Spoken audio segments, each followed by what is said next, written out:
Please don't spoil the movie by adding your own soundtrack. Hello. Welcome back. Party hardy. What's your name? Let's hear it. Hi, my name is Sister Mary Clarence. Oh, okay. And my name is Monica Geller. Monica. Friends? Monica. Oh, look at you. I was like, she's never going to get it. That's the only Monica I know. Oh, You watch Friends? Not really. No. I just Googled famous female characters. Which one's Monica? The black-haired one. Oh, the one that's not Jennifer Aniston. Oh, right. Or Phoebe. I know Phoebe. Oh, yeah, Phoebe. All right. And welcome back to... Please. Excuse me. Welcome back to Please Don't Spoil the Movie. A podcast brought to you by sisters. Make sure to like, comment. Yes. Subscribe. Review. Yes. Tell your friends. All those fun things. Tell your friends. Share it to your friends. Make your friends listen to it. Just lock them in a room and just press play. Torture them. Mm-hmm. What's going on? What's happening with you? Nothing crazy. Work. I see you in the movies. Me and Mom finally caught up on season 1 and 3 of Truth Be Told.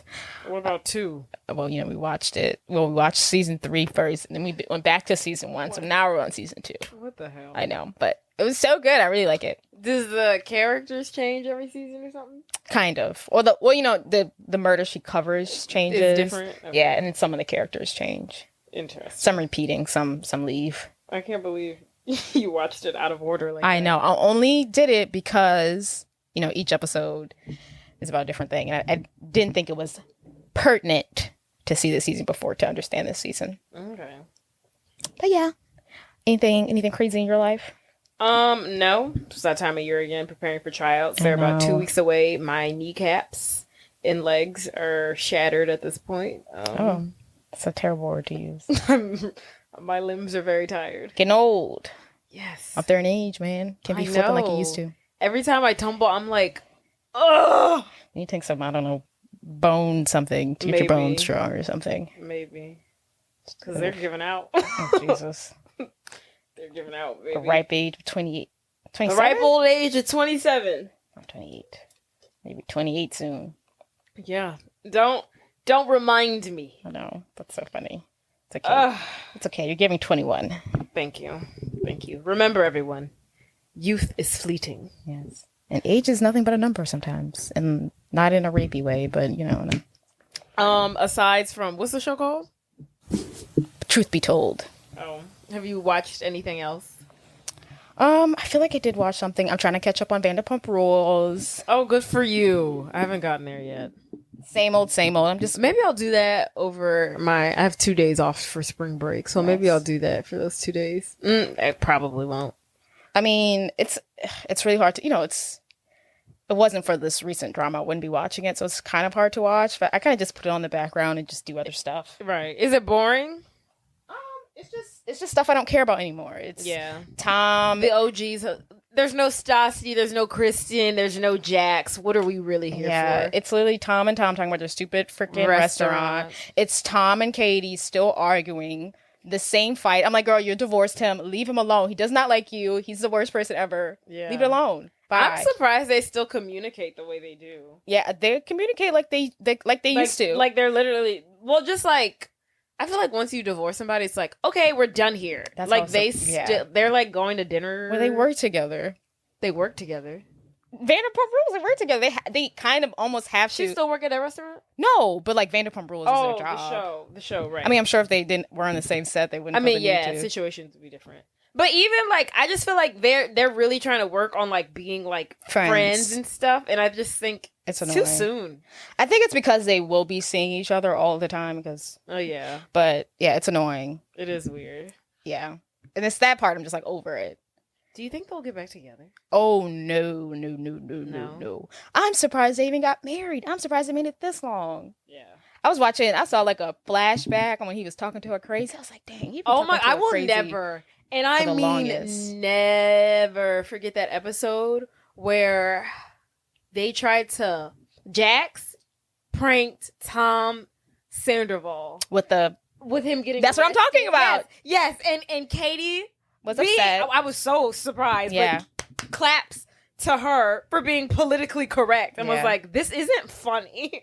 And was like, I don't think this is amusing. And he was literally, he was her husband was literally gagging at her. And he was like, oh my God, I can't even look at you right now. You're disgusting. He said this and started gagging. He said, this is why I don't have sex with you anymore.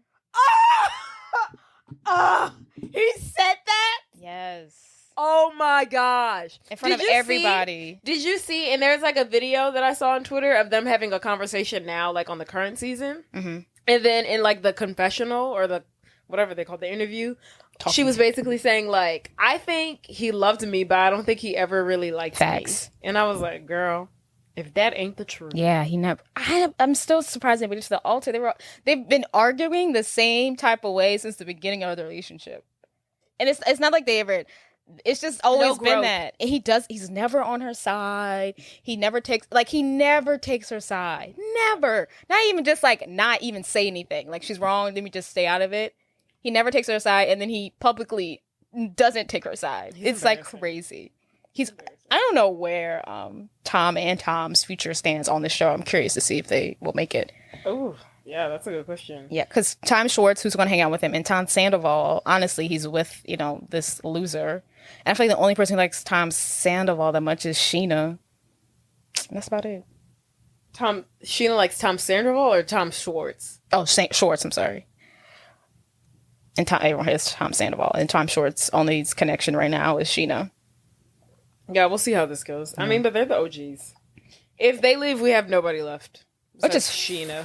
I'm fine for them doing one more season after this, and go ahead and wrap it up, guys. I just feel like they need to, and I feel like that's kind of what they started doing, that like COVID season. Like I feel like they need to start making like the new, like bringing in new kids and making like a transition. But when that happened, all of those mother cluckers got fired too for being racist. So right, the new people. Yeah, like half of them got fired for being racist, so that died. Yeah. So it was just like they cleaned house. Yeah, it was just like work. They fired everybody. Yeah, and I thought which was good because I didn't like any of them. I didn't like any. They like all sucked. All the new people, I was like, I'm not into them. Except for what was her name, Billy. She had like a boy name. I liked her. She was like a Sheena mini me. Billy was a trans one, I think. Oh yeah, not Billy. I know you're talking about though. What was her name? Not Darcy. I thought she was gonna make it, but she's still like doesn't seem like she's gonna be on this season. I was surprised to see her on this season, but I don't think she's gonna. Right. They had a lot of people, and I was like, oh yeah, these people are gonna be like the new faces. And I really liked her too. I liked her when she was like, when that boy told her what Sheena said about her. And she was like, why would you say that to me? Like, why would you betray her trust and tell me what she said in confidence? I was like, oh my God, a girl's girl. I was like, okay, Charlie. She was like, No, I really liked her. Don't be spreading the lie. Like, she told you that in confidence. Why are you telling me that? And she had really good dry humor. She did. And then she's really like sarcastic. Yes, she's not scared to go head to head with these people. Yeah. And she thinks what they do is BS. And that's what we need as a new person to step up. But I don't think she wants to even be on the show. I seriously doubt that. I'm sure she wants to be on the show. Who wouldn't want to be on that show? Everybody in Los Angeles is a struggling actor. I don't think she does. Because I think she would make more of an effort to be. Nobody does not want to be on that show. If you work at Pump, Villa Blanca, or what's the other one? Sir. You want to be on Vanderpump Rules. Yes, I don't know. She's not putting herself out there. I think she probably is putting herself out there. They're not putting her on the cameras. I don't know. She went on the trip with Katie, and I was like, okay, she's got Katie's friend, but yeah, I don't think we're gonna see her anymore. Whatever. Moving on. Anything what else exciting? Is it my turn now? For what? It's your turn for what? I wish you could have seen your face. You're like, for what? You're like, what? It's my turn. You were talking about what you were binging. I want to talk about what I'm binging. Yeah. I just didn't know. And I thought you meant like, let's dive in or like, let's go. I was like, okay, yes, it's your turn. Go for it. Okay. Love is Blind. We're back. Oh, Season 4. We're back into it. Rocking and rolling. They didn't waste any time. Oh my God. Literally, I feel like the last season ended yesterday, and now it's tomorrow, and they have the new season out ready. That's ready and so prepared. Funny. I can't believe you like that show. Oh my God. It's so good. And this season, I didn't know how to feel at the beginning. Yeah, everyone seemed like they hated it. Or they were comparing it to season 1. It was just like a lot going on. None of the couples I enjoy, with the exception of one, and it's the black couple. They're definitely going to go the distance. Love. But everybody else is literally like cringy and disgusting. Either somebody in the relationship is just a piss poor person, or they're gross, unattractive, like a horrible human being. It's just like, ugh. They're saying yes to be on the show. And it's honestly been like a lot of entanglements. Like, one guy, it's like, I don't even know where to begin. Okay. Let me see. Let's see here. Okay, season 4, right? There are 5 couples, okay? There's this one guy, Kwame, African dude, horrible hairline. We didn't have a Kwame last year? No. Oh. Bartiz. Replica. Okay, so his name's Kwame, horrible hairline. Only a white woman would love him. Oh, that guy. He definitely seeks white validation. It's written all over his face. He literally started off with, when I was in high school, I couldn't even bring my girlfriend to prom. White girl. I was like, okay, I know what you're about already. then later he was like, I always feel like I have to like say my, like what my degree is in and like how much money I make and like what I've done to feel like I'm qualified. I'm like, oh, so you seek white validation. Okay, obvious. I'm seeing in between the lines. Like, I'm reading in between the lines. Then he hits us with again. He's like, I'm scared to, like, say what my real name is in the event of, like, you know, being canceled out by some of the girls. So, clearly, you don't want... What is this, a job interview? Exactly. A job interview for him to date a white woman.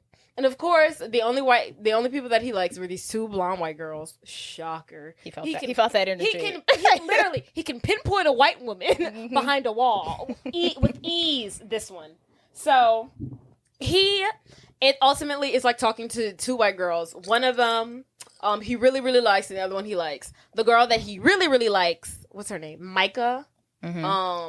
She ends up not picking him, right? She rejects him. She picks someone else, or? She picks somebody else. She goes with Paul. This dude from New Orleans. He's from New Orleans. Shout out to Paul. Real sweet guy, scientist, yada, yada, yada. Okay, Paul. Micah. Sorry, I'm looking up their photos. Keep going. Micah's best friend in the house. Who the hell's Micah? Is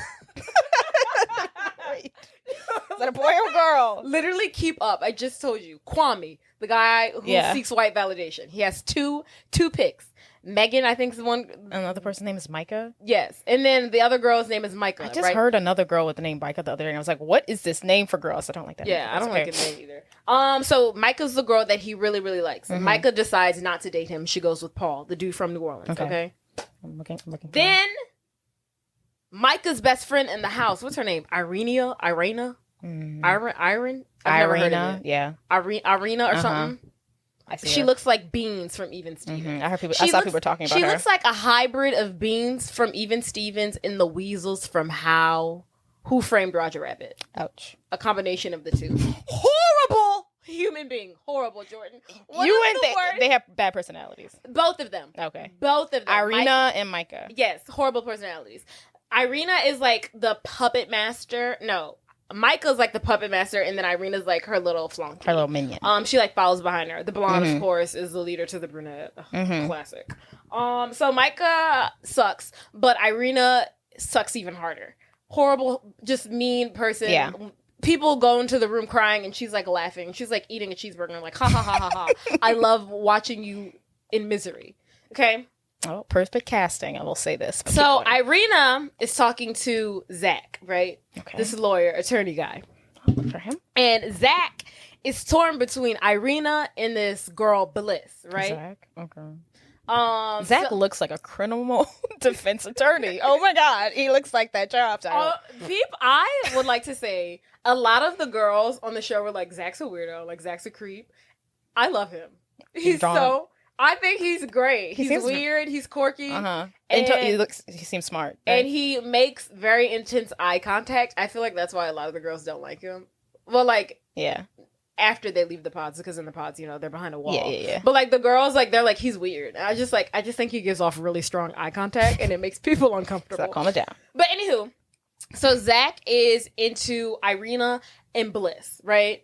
Bliss is like this really sweet girl. Like she matches his energy on an intellectual level. She's about his age, and then Irina's just this like 26-year-old bitch who is just here for shits and giggles. She's here for the Instagram. She's here to be on the show, right? Yeah.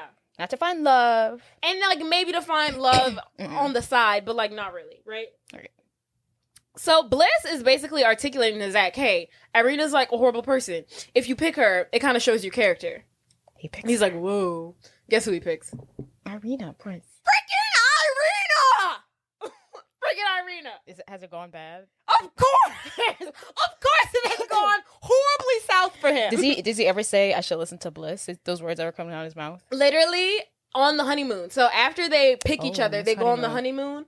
Before the honeymoon ends, they're like, yeah, let's call this a quits. Both of them, they're like, yeah, this ain't it. And he should have chose Bliss. So he goes back, like once he returns. Returns where? To like where they live. This is set in Seattle. So this season they're in Seattle. So once he goes back home to Seattle, he calls up Bliss and is like, hey, can we meet up? He meets up with Bliss. Bliss is like, I mean, it's kind of like, you know, too late. Yeah. You know, right? But she agrees to like continue dating him, to like hang out. So she's on the show? So then he takes Bliss on this like boat ride, blah, blah, blah, blah, blah. He proposes to Bliss. What? She says yes. What? Now they're the ones getting married in like 2 weeks. Crazy. Whoa. Crazy. Wait, okay, so the point of the honeymoon is to be married by the time you leave? So they kind of move backwards. So they get engaged and then they go on like a honeymoon. Oh, okay. Then once they leave the honeymoon, they go back to reality. They live together for like 2-3 weeks. Then they have the wedding. Oh, okay. So he proposed to her, so now they can live together. Yeah. So he proposed to her. Now they moved in together, and now they're the ones that are about to get married. Are they doing in 2 weeks. They're doing great. That's who he should have picked in the beginning. Is all the episodes out, or y'all are still waiting for them? No, we haven't gotten to the wedding yet. Okay, cool. So that's them. All right. Now there's this black couple. We don't really need to talk about them because they're solid. So okay, what's the guy's name? Quincy? No. I don't know. Marshall? I don't know any of their names. Not Marshall. Juan. He's got little braids. Josh. No. Up here. That's him. Brett and let's see. And find a black girl and her age is 36. I see 37. Tiffany. She's like 37. That's her. Yeah. Okay, 37. Wow. On the show, she's 36. Anywho, so they're solid. They're rocking. Tiffany's a bit of an airhead. I don't really know. It's kind of annoying, but whatever. They're good. They'll make it. So that's them. So that's 3 couples so far. Then there's Jackie and Marshall. So Jackie, me and Mom were watching it last night. She was like, what's wrong with her? What she said? She was like, she's a hood rat. I was like, oh God. Jackie? Yeah, she was like, she's a little ghetto. Jacqueline? Yeah. Little Spanish girl? Yeah, she was like, she's ghetto. But she is. Like when she would talk, she wasn't using proper like grammar, and I was like, come on, like you're on TV. Like use grammatical errors. Recognize them. But anywho. So she's in the pods. The 2 guys she's vibing with is Josh and Marshall. Okay. Josh is like, it looks like in the past probably was like an MMA fighter. That's the guy who you said was Indian, but he's not Indian. He's not, okay. He's definitely somebody in the real world she would have gone for. Because looking at her, and then also how she described how she likes her men. You know, fuck boy, a guy in the streets. Okay. You know, real playboy, right? So Josh is definitely her type in reality. She should go for Marshall. Marshall. Nice. Oh my God. Boring. The softest he seems man nice. you've ever seen. It's honestly cringeworthy how soft he is. Aww. It's like, it takes being in touch with your masculinity to like a whole nother level. It's almost to the point where it's just like, okay, this is too much. Cries about everything. Was like, oh my God, I had a goldfish when I was 3. And I'm still mourning the loss. He's like on that level. Okay, Marshall. So she ends up picking Marshall, of course. Of course it's not working out because he's soft and she wants somebody to like slap her around in the bedroom. And that's not what he's going to give her. He's going to bake her cupcakes and pancakes in the morning. So first she was like, you know, I really like Marshall. And she was like, in the beginning. Her thing says, I'm here to find my daddy. See? And live to start our lives together. See, that's she wants a zaddy. And is Marshall giving zaddy to you? No, Marshall. Let's see what Marshall is giving us receding hairline at 26. What's Marshall's thing say? Marshall says, "I accept that everyone is imperfect, including myself." Yeah, that's not. It's not, the math is not mathing. It's not coinciding. So she, ultimately was like, she picked what she needed instead of what she wanted, basically. Mm-hmm. And she, in the beginning, she was like, he's not what I typically go for. He's not like, I like 6-foot basketball player build, tattoos, all that stuff. He obviously doesn't have that. Not even close. But she's like, like, I still love him, blah, blah, blah, blah, blah. But as she's a little crazy as well. So as this is going on, their relationship is deteriorating because, like, she's not really... she might be into him, but it's like, it's not what she wants. Right. Anywho, so they're on the rocks. Then we have Kwame, and then the girl who he picked, his second choice, Megan. Oh, wow. I don't remember seeing Megan. How did Kwame get to Megan? I thought it was between Isis and... No, Isis. It was Micah and Megan. Micah ended up going with Paul. Remember? The guy from New Orleans. Remember that? You acting like I need to remember these people. I haven't even seen the show. You're just throwing out names, but girl. This is what I said. You're like, I don't like the name Micah. You remember all that? Yes, but I didn't know where Megan came from. I thought he picked one of them girls. Okay. Those were the two girls I was telling you about. He had two blonde girls, Megan and Micah. But I assumed he picked the other one. Okay, let's see. Megan. Keep going. Okay. So Kwame ends up picking his second choice, Megan. They're both blonde, but like one. So Micah is like, I'm not that pretty, but I have lip fillers, so I look like that. And I have daddy's credit card. She like, so envision that, like lip fillers, daddy's credit card. I talk like I'm from the valley. But then Megan's like blonde, but she's like, I don't have lip fillers, blonde, and I have a 9-to-5 job. Not Chelsea. I don't see nobody. Oh, Chelsea. That's it. Chelsea. That's her name. Chelsea. Giving wrong names. Coming at me crazy. You're right. Chelsea. That's her My name. biggest pet peeve is long ass talking stages. Okay, girl, she ready for this. So yeah. Oh yeah. Megan's about this. Yeah, she's a pathologist. Kwame obviously is still hung. So once Kwame sees Chelsea, Micah in real life, at the honeymoon, because at the honeymoon they all go to Mexico together. So at one point they all have the opportunity to see all the couples. Yeah. So he sees Micah and he's like, oh my god, where's she from? Lip injections. Oh my god, white girl, lip injections, blonde hair. I'm sold. So he's like, oh, did I make the right decision? Well, you didn't make any decision because Micah rejected you. But anywho, so of course he's like hung up on Micah. Yada yada yada. Poor Chelsea really wants this for whatever reason. She's like super obsessed with Kwame. I don't know why. It's disgusting because he's disgusting and he makes my skin crawl. So that's them. That's about that. And then Micah and Paul, so the guy that Micah ended up picking, he's from New Orleans. He's a sweet guy. They seem to like each other, but remember, Micah's a horrible person, like I told you. I don't see them really making it. He's an environmental scientist. Yeah. I think he's like... That's not gonna work. He's like, I'm a scientist and I got this pretty blonde girl, so here I am. I think that's...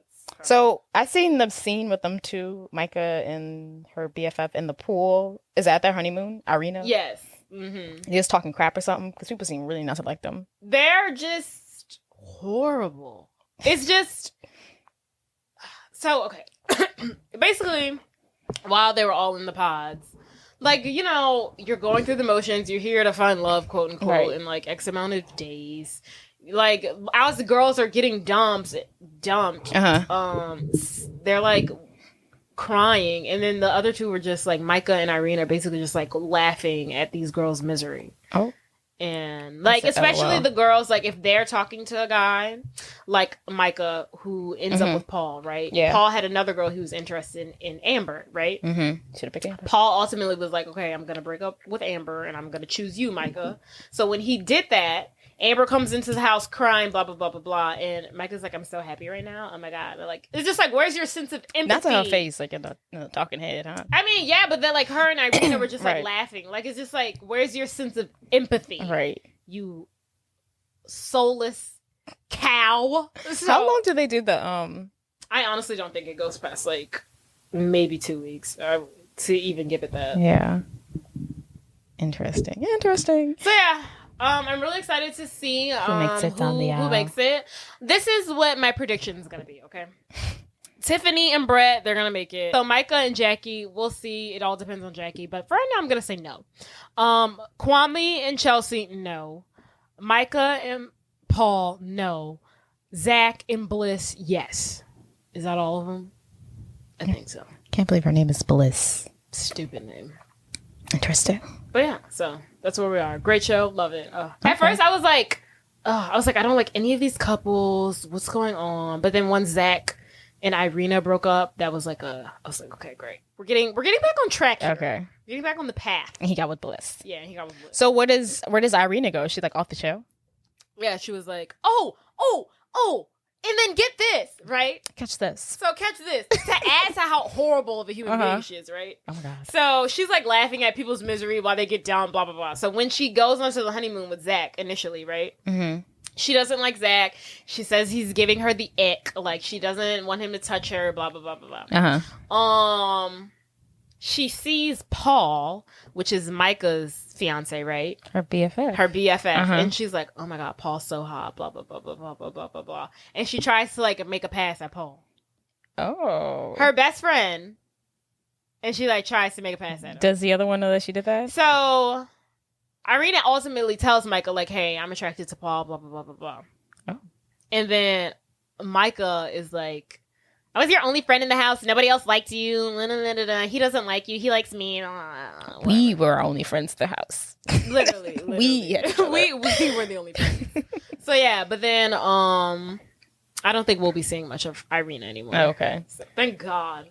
So do those people go to the reunion if you don't have a couple? Because I would like to see them at the end. No? Just the way how this season is, I think they'll be there. I think Irina has to be there.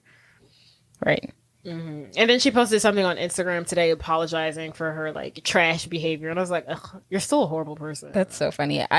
You don't realize that I feel like those people have seen hundreds or how many of reality TV shows, and they still don't know how to act on reality TV. Still don't know how to fake it till you make it. Like, if you want to be the villain, but don't be like. Don't be confused when everyone's like in your comments calling you beans from Even Stevens. Yeah, that you're the villain. Look at your behavior. Play the villain. If you're gonna be the villain, you asked for this, so we're giving you it. Yes, play the villain. Literally. I haven't seen a good villain since Kristen Doty. Oh yeah, and it worked out for her. I wouldn't call her a villain. You wouldn't call her a villain. Everyone called her a villain, Jade.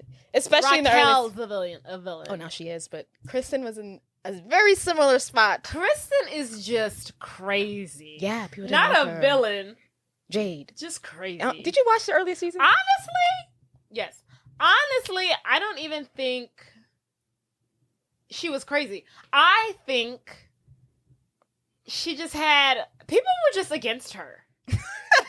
People were just like up her butt. Jade, it was a reason. People were against her. People would find anything and everything wrong for her to do. Like, just like, just villainize her for any reason when she really wasn't doing anything wrong. Aside from sleeping with her best friend's boyfriend. That was the reason why that was the whole reason why no one liked her. I mean, that was her downfall. Yeah, that was her downfall. People liked her before that. But she eventually got back in good graces. I like her now. I liked her then. There would be no show without her. Okay, oh, yes. There is no Vanderpump Rules without Kristen Doty. Right. I mean, same with Jax. Him too. Yeah. Ugh. Those two made the show. Right. They should have gotten married. Oh, can you imagine? No. Can you imagine that offspring? Oh my God, one of them would be in jail. I could see Jax's mugshot for pushing her something. No. Yeah. Oh, yeah. I'm pushing her over the ledge of their 2-story house. Mm-mm. Okay, well, that's all I have. Okay, Love is Blind. I can't wait to, share who gets married and who doesn't. Down to the nitty-gritty. Tell us about the movie we're reviewing today, love. The real reason. Oh. Well, actually, I won't share that because it takes away that limit of surprise. Okay.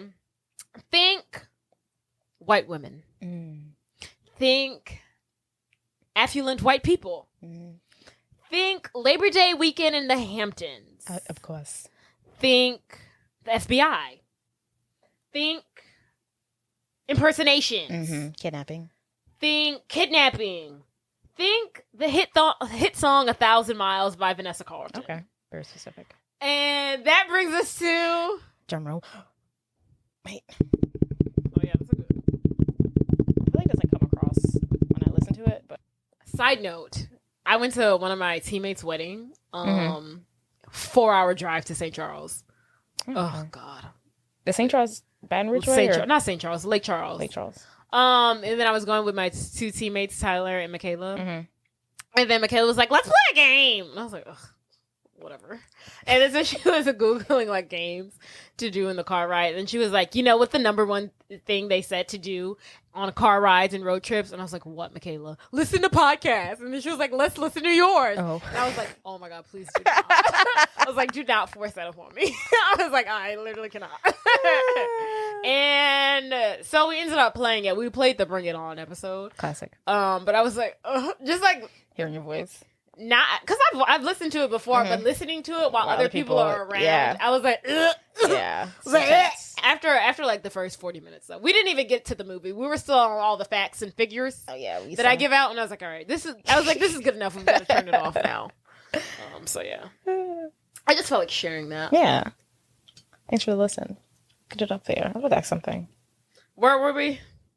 Oh, drum roll. We did the drum roll. The movie that we're doing today is we went around the world twice to get here. Yes, White Chicks.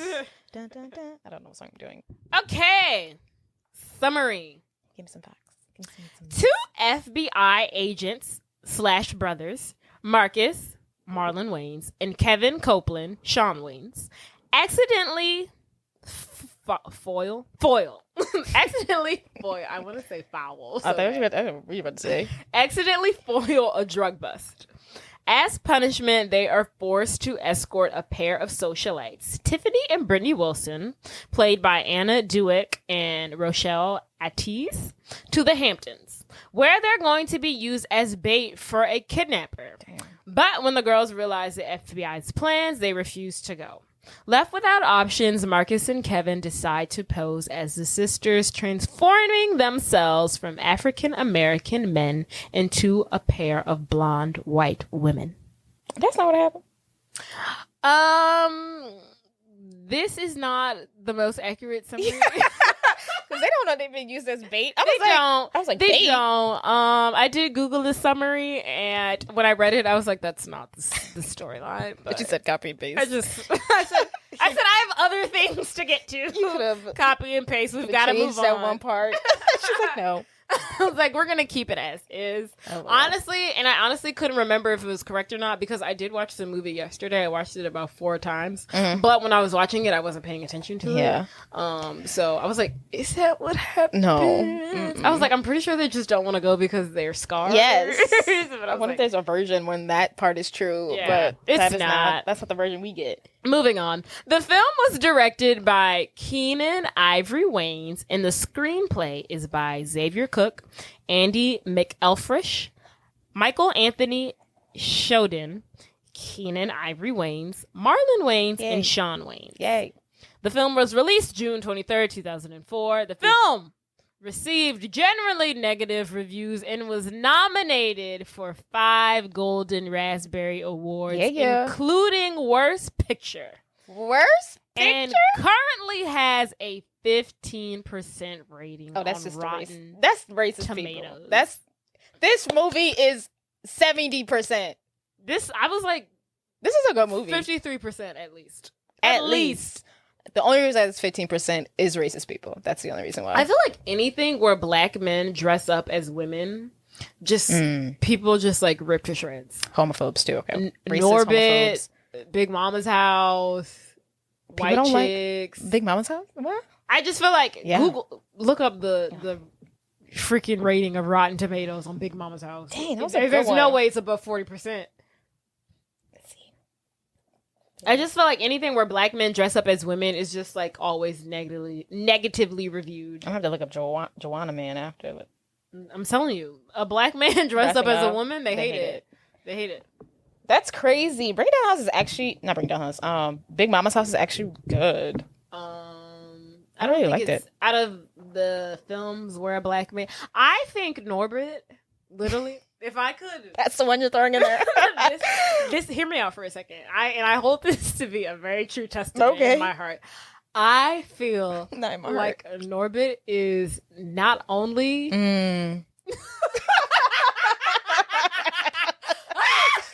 Get ready for it. What are you about to say? Woo! Jesus. I thought, not only one of the greatest film work in cinematic history. Whoa. Also, cinematic history. Also, I think it touches highly on common Black stereotypes in the African American community. For it's supposed to be from a funny standpoint, but the accuracy within it is so accurate that I'm like, oh my god, this is like grade A, but also racist at the same time.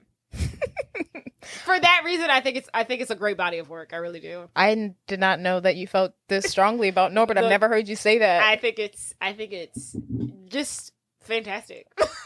I did not know that about you. I mean, it's a funny movie. Wow. I think it's horribly racist, but fantastic. I mean, just think about it. Norbert, he's married to Respucia, who's this big Black woman who's dark skinned. She's horrible. She's repulsing. She's annoying. She's angry. She's mean. Then comes along this light skinned Black woman who he falls in love with. Then we have the racism with because he was an orphan, so he was grew up in an orphanage, but his foster parents were Asian, so he dresses up as an Asian man. Those stereotypes, I was like, this is horribly racist, but these are very accurate stereotypes that are being portrayed here. And I just feel like he hits the nail on the head. Not accurate stereotypes, but accurate perceptions. There we go. Accurate perceptions. Accurate perceptions of how people perceive Black women. Mm-hmm. The Asian community. Colorism. It just touches on all points. His goal wasn't for that, but that's what I see when I watch the movie. You can teach us in the class. I can use this in the class. Yes. Watch that movie. And I would literally, if I was a film teacher, I was like, let's dissect the film Norbit. That's what we're going to do today. And I also want to point out that this movie, Norbit, came out the same time as Dreamgirls. And I don't know if he was nominated for the Oscar or not. Or they almost didn't nominate Eddie Murphy for an Oscar in Dreamgirls because of Norbit. Oh, they was like, son, you'd have messed it up. Which I think is one, racist, and two, y'all nominating him for Dreamgirls for an Oscar. Y'all really should have been nominating him for Norbit for the Oscar. All right, let's move on. We're just saying crazy things. All right, now I'm just going off the rails. Yeah, now you just talk crazy. But that's actually messed up. They were so offended by Norbert. They were like, you can't do funny and serious. We can't even nominate you for this Oscar anymore. They said you did too much. That's messed up. Isn't it? Sir, I'm multi-talented actor. Period. Okay. Where did I leave off? Oh, 5 golden reds, 15. Yeah. Okay, budget. You ready? Okay. Did I tell you the budget? No, I guess the budget. Do you? Okay. Yeah, you do. Yeah. You do. Just remember what kind of film we have here. This is I don't know. We did a lot of there is some action. There's some makeup. Makeup doesn't cost as much as 30 million. Oh my goodness! Look at the growth that we have here. She's really learning. Yes. She's really developing. I really. Yeah. You're really working. You're really working. I can really see the hard work. I'm really working on the craft that you're putting in. Yeah, I really appreciate that. Yeah, thank you. You as an artist, it's just it's a whirlwind. Yes. Mm-hmm. Yeah. Mm-hmm. So, box office. Oh well, the budget. Was that right? Oh no. I was like, you're a little bit off. 37. Okay. Box office. The moment of truth. Though, this is the real. This is the real test to see how you've grown. I'm gonna say it was a different time for us. This is what we went to go see in the movie theaters, stuff like this. Mm-hmm. But then again, I mean, it is this type of movie. 20 million? No. Okay, was it a bomb? I'm not going to tell you, Jordan. Less than that. 10.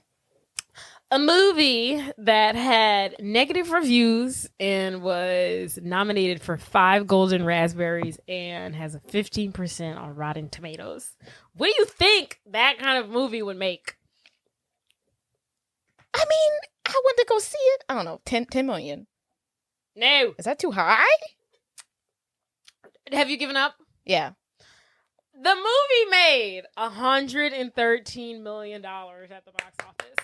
They want to talk all that cash money shit Gather around, everyone. And look what they did. That's what I was. Okay. I wanted to. Okay. They wanted me in. They said, you know what? Y'all could keep them little golden raspberry awards because it don't matter because we're laughing all the way to the bank. Because it's a funny movie. Black people. I should have knew. Because black people gonna see a black movie. Okay. They very much are. And it's hilarious. And it was the time to have these type of movies. Definitely was. This is what they gave us, and this is what we wanted to see. This is what we signed up for.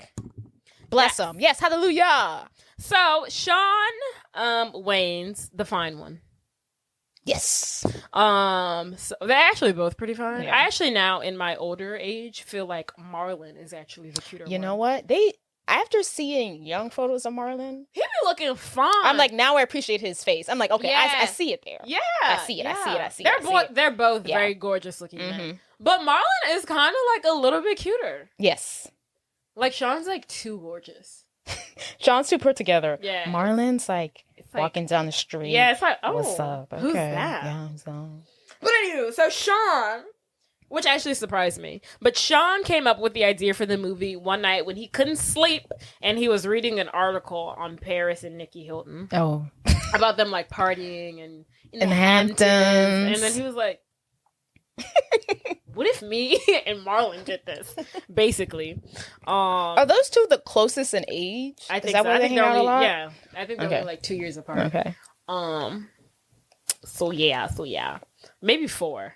That's so funny. Their dad died recently. Did he? Yeah. The matriarch of the family. No, that's the mother. Mm-hmm. Patriarch The family. Terry Crews, intentionally. I don't know where this sentence is going to be. First. Initially. This just didn't sound right. Initially, that was trying out or auditioning for a role for my wife. His daddy died yesterday. It was yesterday? Huh? Maybe like 2 days ago. Oh, he posted tribute, so he must have died last year. No, not last year. He died like a week ago. Oh, he did die a week ago. Some days ago. Oh, okay. Like some days ago. Okay. Didn't I just say that? I think you said he just died, but when you said that, I thought you meant like... Oh, within the year. I didn't know you meant like he just died yesterday. I meant, like, fresh off the scene. They're still mourning. The funeral hasn't happened yet. No, I didn't know you meant that. Oh, wow. But anywho, Terry Crews, the one who, the big buff. Who does he play? He plays Latrell Spencer. Okay. So Terry Crews initially auditioned for a role on My Wife and Kids. Yes, which is the dad. Another program that stars a Wayne's brother. Yes. So when he arrived at the audition, he tanked it horribly. Did horrible. He was a nervous wreck. It was like one of the most embarrassing moments of his life. Jesus. So bad, like they pitied him. They're just like, oh my God, stop. This is uncomfortable to watch. It was just so bad. It's making me uncomfortable. So later that day, he also had his audition for White Chicks. Okay. So he leaves My Wife and Kids, goes to his audition for White Chicks, and at this point, he's just like, because he used to be an NFL player in real life. So he's like, I don't know if this Hollywood thing is for me. Maybe I should just like give it up. He gets to the audition. He's like, he puts no energy into it. Well, no energy, but he doesn't like care. Yeah. He's like, he's like, I don't even care how it goes. He's like, I mean, at this point, I've given up. He's like, I'm like, it is what it is. Like, I have nothing to lose. Who gives a shit, right? They love him. He seals the deal. He does great because he didn't care about how he looked or what he was doing. He didn't care. He was just like he went into it with no expectations, and they loved him. They're like, oh, this is it. So his agent calls him, and they're like, his agent calls him, and it's basically like, you didn't get My Wife and Kids, but you got White Chicks. And he's like, okay. I would love to see that tape because I want to see what he was giving, not caring. Because I mean, Latrell's character is pretty. Out there. Well, I don't think he was just like he just like he had nothing to lose, so he's just like, I'm just gonna do whatever. Yeah, I'm gonna give it a my all. So that was that. The makeup that they wore took up to 7 hours. And then Shawn, the fine one, he had a goatee, right? He didn't want to shave his goatee. So they put the makeup over his goatee. Damn. I thought that was just a fun fact to add. But both of them, Shawn and Marlon, both said that the most uncomfortable thing about it all was the blue contacts. Oh, yes. Which I was like, are you kidding me? I noticed the contacts when I watched it yesterday. I was like, I never noticed they had contacts on, and the contacts are terrible. I honestly think it's ridiculous that the most uncomfortable thing about that was the contacts. Well, I guess I've literally worn color contacts before, and they're literally not that bad. I don't know. This is a long time ago. I feel like color contacts aren't as good as they are now. Maybe so. And they looked terrible. They looked really bad. They looked creepy. They do look bad. They looked really bad. I mean, everything about them looks creepy. It was so bad. Everything looks bad. And when I was watching, I was like, not they gave them blue contacts. Yeah. That's so funny. So that's what they said was the most uncomfortable thing about the whole situation. So ultimately, basically, because I read an article, and ultimately they were like basically saying like it was like a miserable experience for them, just like. Because they wrote it, but then they also were like they produced it as well. So it's just like they had to be producers, but at the same time like act, and they had to sit in 7 hours makeup chair and then go film for another 8 hours. They weren't getting any sleep. Yeah. Just like how in the Grinch, like I'm surprised this took 7 hours. They weren't taking it off. They would keep it on. Yeah. It was just like skin was breaking out. It was just like they were just saying how it was like a miserable experience. Oh, they got their payday. And then Keenan, the oldest brother, was just basically like, well, he would always tell him, like, every time they would complain, he'd be like, well, you wrote it. I don't know. This was y'all's idea. You wrote it, you signed up for it, you produced it. This is what you signed up for. And then also, so you know how the movie is set in, like, the summer in the Hamptons. It's not. But majority of the film, some of it was filmed in the Hamptons, but majority of it was filmed in Vancouver, Canada during the winter. Damn, Canada. So it's just like, they were freezing cold. Skirts. It was just like, just misery for them. Why did they go to Canada? I don't know. Everything's filmed in Canada. Canada. What's going on in Canada? Vancouver is like the LA of Canada. Vancouver's the LA of Canada. And also in the article that I read, this was like really cryptic, and it kind of made me uncomfortable, and I was like, this is weird. Terry Crews said he kind of like fell in love with Tiffany. And I was like, that's weird. I was like, I don't know. How did he was like, I don't know, like, like I shouldn't be saying this out loud, ha ha ha ha. But I kind of like fell in love with her because it's just like I'm supposed to be like pretending to be in love with this girl, as an actor. You're starting to convey real emotions, and then when it all ended, I like missed her. I was like. But she wasn't even attractive in the movie. Yeah, so she wasn't even a nice character. Yeah. It was really weird. Okay, Terry. Interesting. Interesting take. Maybe he just missed the laughter. Yeah. That is funny. It's really weird. Okay. Just imagining Terry Crews like during like the breaks looking at Marlon Wayne in his outfits, and it's like like, I tapped that. Cast Shawn Wayans as Kevin Copeland / Brittany Wilson. Marlon Wayans as Marcus Anthony Copeland II / Tiffany Wilson. Jamie King as Heather Vanguard. Oh, when I was doing my research. So, those are the sisters. Yes. That they have beef with. The Vander. Vanguard is Dutch, and it translates into of the money. Oh, look at that. So Jamie King as Heather Vanguard, Brittany Daniel as Megan Vanguard, Busy Phillips as Karen Googlestein, Jennifer Carpenter as Lisa Anderson, Jessica Caulfield as Tori Wilson. Who the fuck is that? Tori Wilson?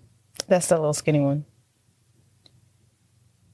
Her name's Wilson too, but that's confusing. Yes, I did see that. Her last name is Wilson. Also too. Wilson. Yes. Why would they do that? I don't know why they did that. I was like, maybe they were supposed to be related somehow. I don't know. Oh, are they? But no, they don't mention that. But yes, I did notice that, and I was like, why?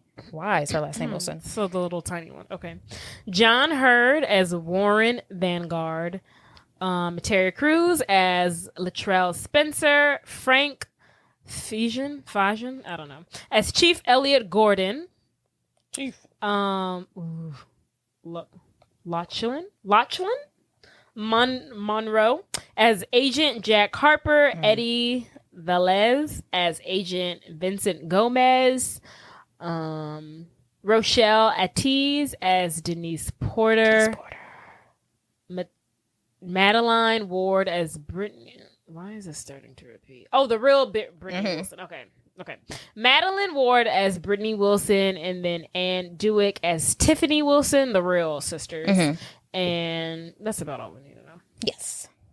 Lovely. All right, and now we can party hardy and dive in. Let's go to the Hamptons. Ooh, I'm about to dive in. So, the movie begins with two FBI agents, Marcus Anthony and Kevin Copeland, who are brothers, are undercover at a local corner store or a bodega, depending on where this movie is shot. I guess upstate New York. New York. Not upstate New York. New York City, baby! Yeah, y'all call it a bodega. We call it a corner store. Right. And they're disguised as two Spanish workers. I would say Dominican, if I had to guess. It was either giving to me... Dominican's fair. I was either going to say Puerto Rican or Cuban. Oh, I can see Cuban. That's a good one. They're definitely giving Afro-Latino. Yes. But Marcus, who's really into his disguise, comes out with two maracas in his hands as a group of big Russian men enter the bodega to deliver ice cream. Tell Manny the ice cream man delivery is here. So the men are trying to deliver their ice cream. They drop it off. They're trying to leave. They got their cash. Before they leave, the brothers whip out their FBI badges and say, "You're under arrest." Freeze! It's the FBI. Yeah, so the guys ultimately trying to run away because they were they didn't even ask any questions. They were like, "Gotta go. We're out of here." So of course Marcus and Kevin run after them. Marcus takes the big Russian one. Kevin takes the smaller ones. They get them down to the ground, and then they're like, "Okay, great. We busted them. We got the bad guys. We did it on our own. We're going to get the credit." And they just delivered to us, the proof. And we've got, 300 pounds of, keloid. Fresh. 1,000 kilos of Cambodia. I was going to say campaign. It's literally cocaine. I don't know why campaign wants to come out. I thought you were saying Cambodia cocaine or something like that. Probably Colombian. There we go. So then... he opens up the container. He goes to sniff it out, taste it, make sure it's the real stuff. And then he realizes that it is actually not cocaine. It is in fact ice cream. Ugh. So he goes to the main ice cream man leader and he's like, "Hey yo, where's the drugs?" And then he's like, the Russian guy, he's laying on the floor. He's got a bloody lip and he's like, "I don't know anything about any drugs. I sell pure vanilla ice cream." Speak on it. And now, ultimately, they are realizing they might have the wrong guy. And when they're having this exchange, another group of ice cream men walk into the corner store or bodega, if you may. And they're like, "Hey, tell Manny that the ice cream guy's here." And then they kind of peep out the scene. They see that there's guns, there's ice cream, there's men on the floor. And then the guy who walks in is like, "Nope, never mind, wrong store." Excuse us. Forget that we were ever here. Yeah, I said no thank you. And now the brothers, Marcus and Kevin, now realize, okay, these are the guys that we were actually looking for. And now a shootout ensues. In such a tiny area. Terrible. In a very tiny corner with store. People who have nothing to do with this. Innocent bystanders. Who were literally just trying to deliver some ice cream. What I want to know is... Where do you get this intel? Why do we have two separate ice cream deliveries going on? But one's ice cream, one's cocaine. But I just feel like that's something that should have been ironed out. What are the odds of that? I guess that's what they were thinking. They were like, what are the odds of that? It's gotta be... But it is a working bodega. Ice cream is gonna come. Why didn't Manny tell him, "Oh yeah, actual ice cream's getting delivered today"? I don't know. Just a lot. He's a terrible informant. So then, so a shoot off ensues. Bang bang. Marcus and Kevin are shooting at the bad guys. Meanwhile, the innocent ice cream men are on the floor. And everybody ultimately kind of makes a run for it. So they go out with the innocent ice cream men hop into their ice cream truck, and then the villains with the cocaine who are posed as ice cream men hop into their ice cream truck, and they go into opposite directions. And Marcus is basically like, which one do we pick? And then Kevin's like, I don't know. So they ultimately don't pick anybody. And they don't save the day. They don't get the bad guys like they had originally planned, and they don't get any credit. They actually get in trouble. I cannot believe that the Russian guys are like, no, I'm not even dealing with the cops. I'm out. They didn't even like stick around to like explain their story. I wouldn't either. A shootout ensues. I'm getting the hell out of here. Got to go. So in the next scene, we see their chief arrive, and he's basically like, you guys in trouble. Chief Gordon. He's like, why didn't y'all ask for backup? He's like, you would think if y'all are gonna do all this, put on extravagant makeup, pose as these two Afro-Latino bodega owners, have a shootout with ice cream and all of this, you would think that you would at least run it by me. Call for backup. Right. And they didn't. They did nothing of the sort. They did nothing. They didn't even file a police claim. I don't know how undercover things go. A police claim. Like, don't you have to sign up for a sting operation? I don't know. They didn't even put that in there. Not a sting operation. So the chief is basically upset with him. Does he put him on desk duty? I don't know. He's like, get out my face. Bye. He's basically like, y'all are suspended. Basically. Yeah. And while the chief suspends them, their two arch-nemesis are there to gloat. Gomez and Harper. And Harper. And two other FBI agents that are partners. Partners. What's that word I'm looking for? What's that adjective?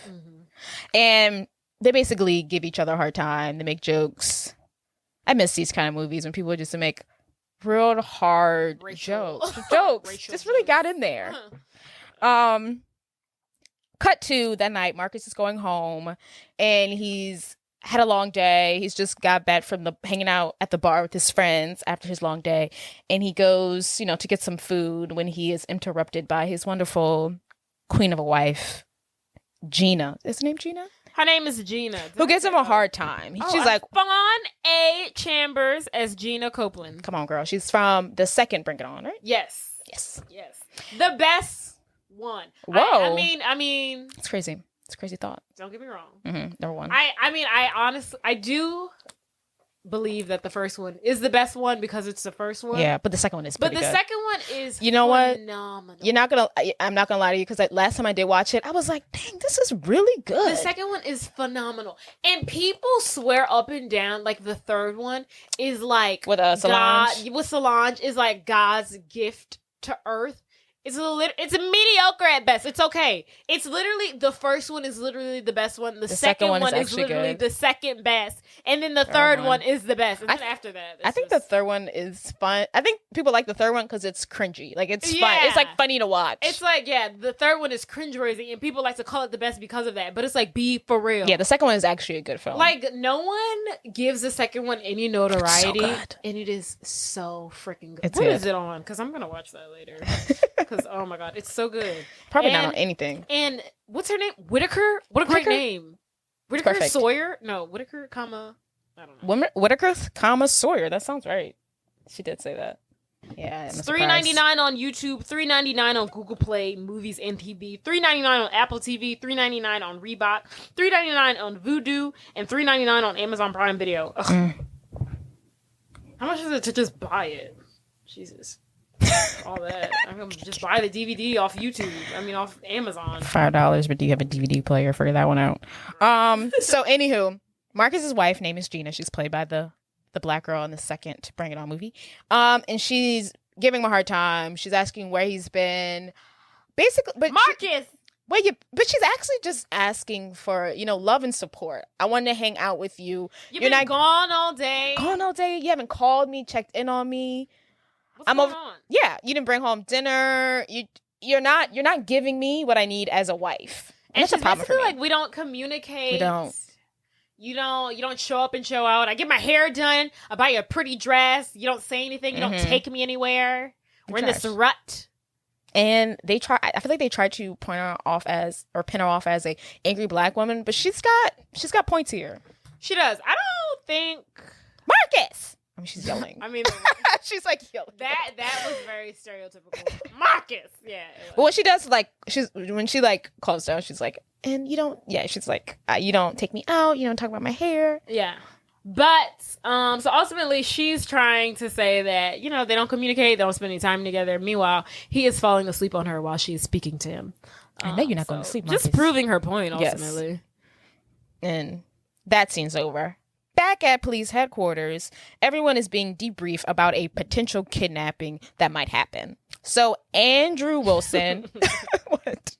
Who is this? I don't know why, but it's just the way you said it. That might happen. It might happen. I don't know. Who knows? Potential kidnapping. That might happen. Yes, that's what potential means. Right. You like said it, Tori. If anyone knows. Okay.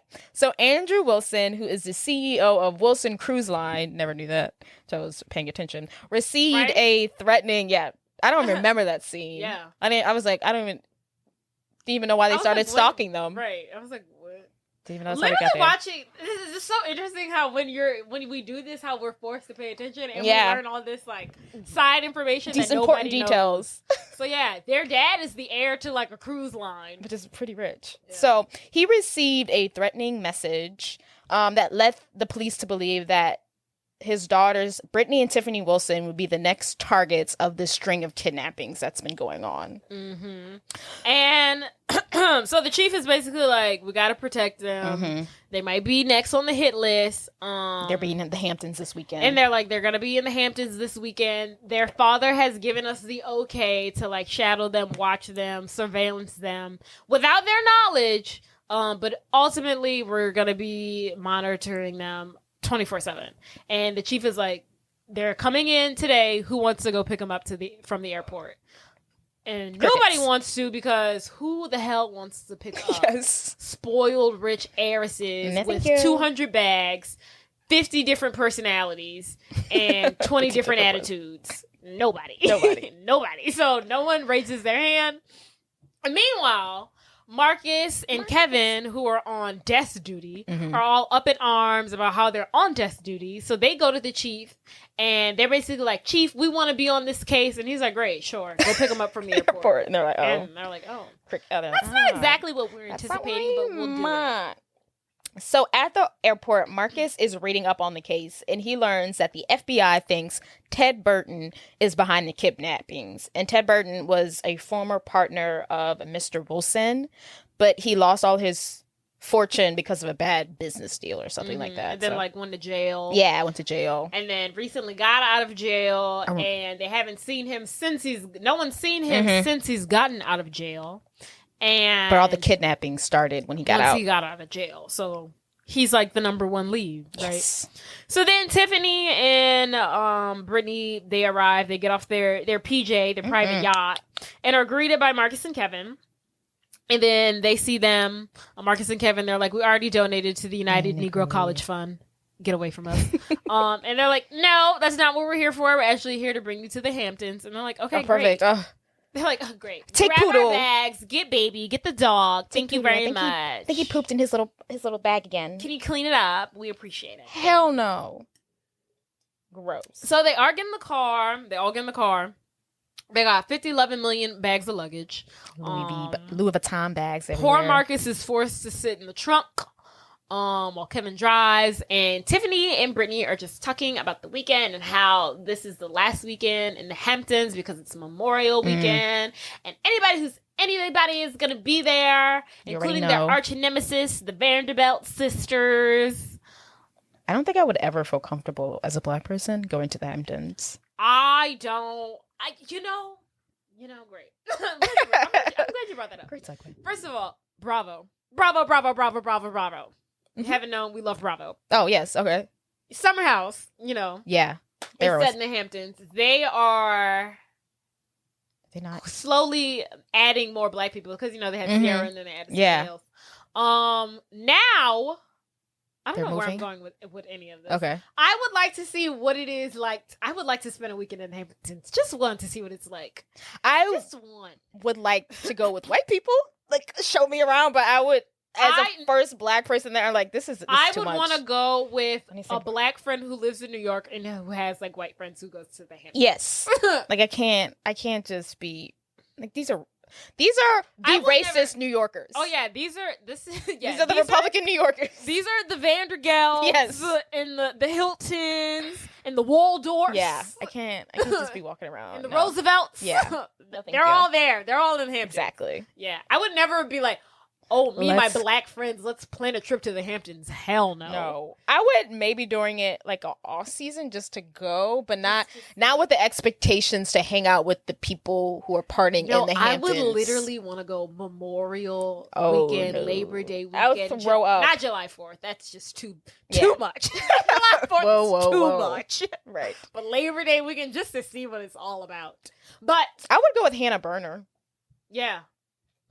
She would have to be the white friend that my black friend knows. Yes. She would have to We would have to be friends with Sierra. Yeah. Who's friends with Hannah Berner. Who knows Hannah Berner? Yeah. I wouldn't even say Sierra. Someone has to be. They added another girl post Sierra who's friends with Sierra. She seems a little bit more blacker. Uh-huh. So I wouldn't be her friend. Yeah, okay. And who's friends with Sierra. Yeah, and who's friends with Hannah Berner. There we go. Sign me up. In that scenario, sign me up. If you don't watch Summer House, you didn't follow any of that. Bravo. Yes. Bravo. But then also, Bravo is adding a Summer House, but Martha's Vineyard. Oh hell no, that sounds so boring. But they're black. Oh, they're black. Martha's okay. I might look into that. Yes. Oh, interesting. They're all black. I can't wait to watch. Oh yeah, remind me to watch that. Okay. I can't wait to watch. I'm about to say Snore, but they're black people. Black people in Martha's Vineyard. Yes. Turn the hell up. Party. I'm ready. Interesting. Are they young or they're older? They're like Vanderpump Rule age. Oh, okay. Yeah, they're not old people. Well, usually sometimes I feel like when they give us black shows, they'd be like 40, 50. Yeah. They don't give us like young black people. Yeah, these are like 30-year-olds. Yeah, for sure. Tate. Cool. Sure. I'm excited. Okay. So yeah. Back to the drive to the Hamptons. Marcus is in the back with all the luggage. The dog's sitting up front. The girls are in the back chit-chatting about this is about to be the most poppin' weekend of Hamptons history. Yes. And they're talking about their arch nemesis, the Vandergeld sisters. And how they want to beat them and be on page 6, I'm sure. So, something happens while they're driving.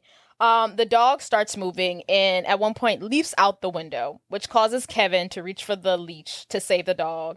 He loses control of the car, causing an accident where the sisters suffer minor facial scars. So one of them has a little cut on their nose and the other one has a cut above her lip. And they're like, oh my God, your nose. Oh my God, your lip. They're distraught. They're literally just, I can't, yeah. They're distraught. They're upset. They're very sad. So they go back to some hotel room that they found because they're not going to the Hamptons anymore. So they go to a hotel room. And the sisters are basically refusing to go to the Hamptons because of their facial injuries. Yeah, and they're basically like, I'm going to have a BF. I want to speak to your manager. No, I want to speak to the owner of the company. No. I'm gonna write a letter. And they are literally just how white women Karens. They're carrying it up. Yes. They're in full Karen mode. I'm gonna insert the little spiel here. Great. But yes. They're cutting up. They're full throttle. Privileged and spoiled, and they are showing it. Mm-hmm. So basically, Kevin is like, you can't leave the hotel, just stay here. Because if anybody leaves, they'll see your hideous scars. Yeah. And then they're like, scars? Not the S word. And then so Kevin goes out to like reconvene with like Marcus, and Marcus is like, okay, what's the status? And Kevin is basically like, they're not leaving the hotel room. And he's like, what do you mean they're not leaving? And Kevin is like, look at what we're dealing with. These girls would not risk their, page 6 cover magazine and be seen by anybody with a tiny little cut on their lip and a tiny little bust on their nose. Yes, it's not happening. So they're not going anywhere. And then basically Kevin's like, no. Marcus is like, so what are we going to tell the chief? And Kevin's like, I'll think of something. We ain't going to tell him shit. Right. We're not gonna tell him nothing. Not a damn thing. We're gonna keep on keeping on. So Kevin basically comes up with the plan to disguise themselves as the Wilson sisters to attend their weekend in the Hamptons. not Marcus. Kevin calls in his makeover guy that he has on speed dial. The guy who did their Hispanic looking makeup in the beginning of the film. Josh. Yeah.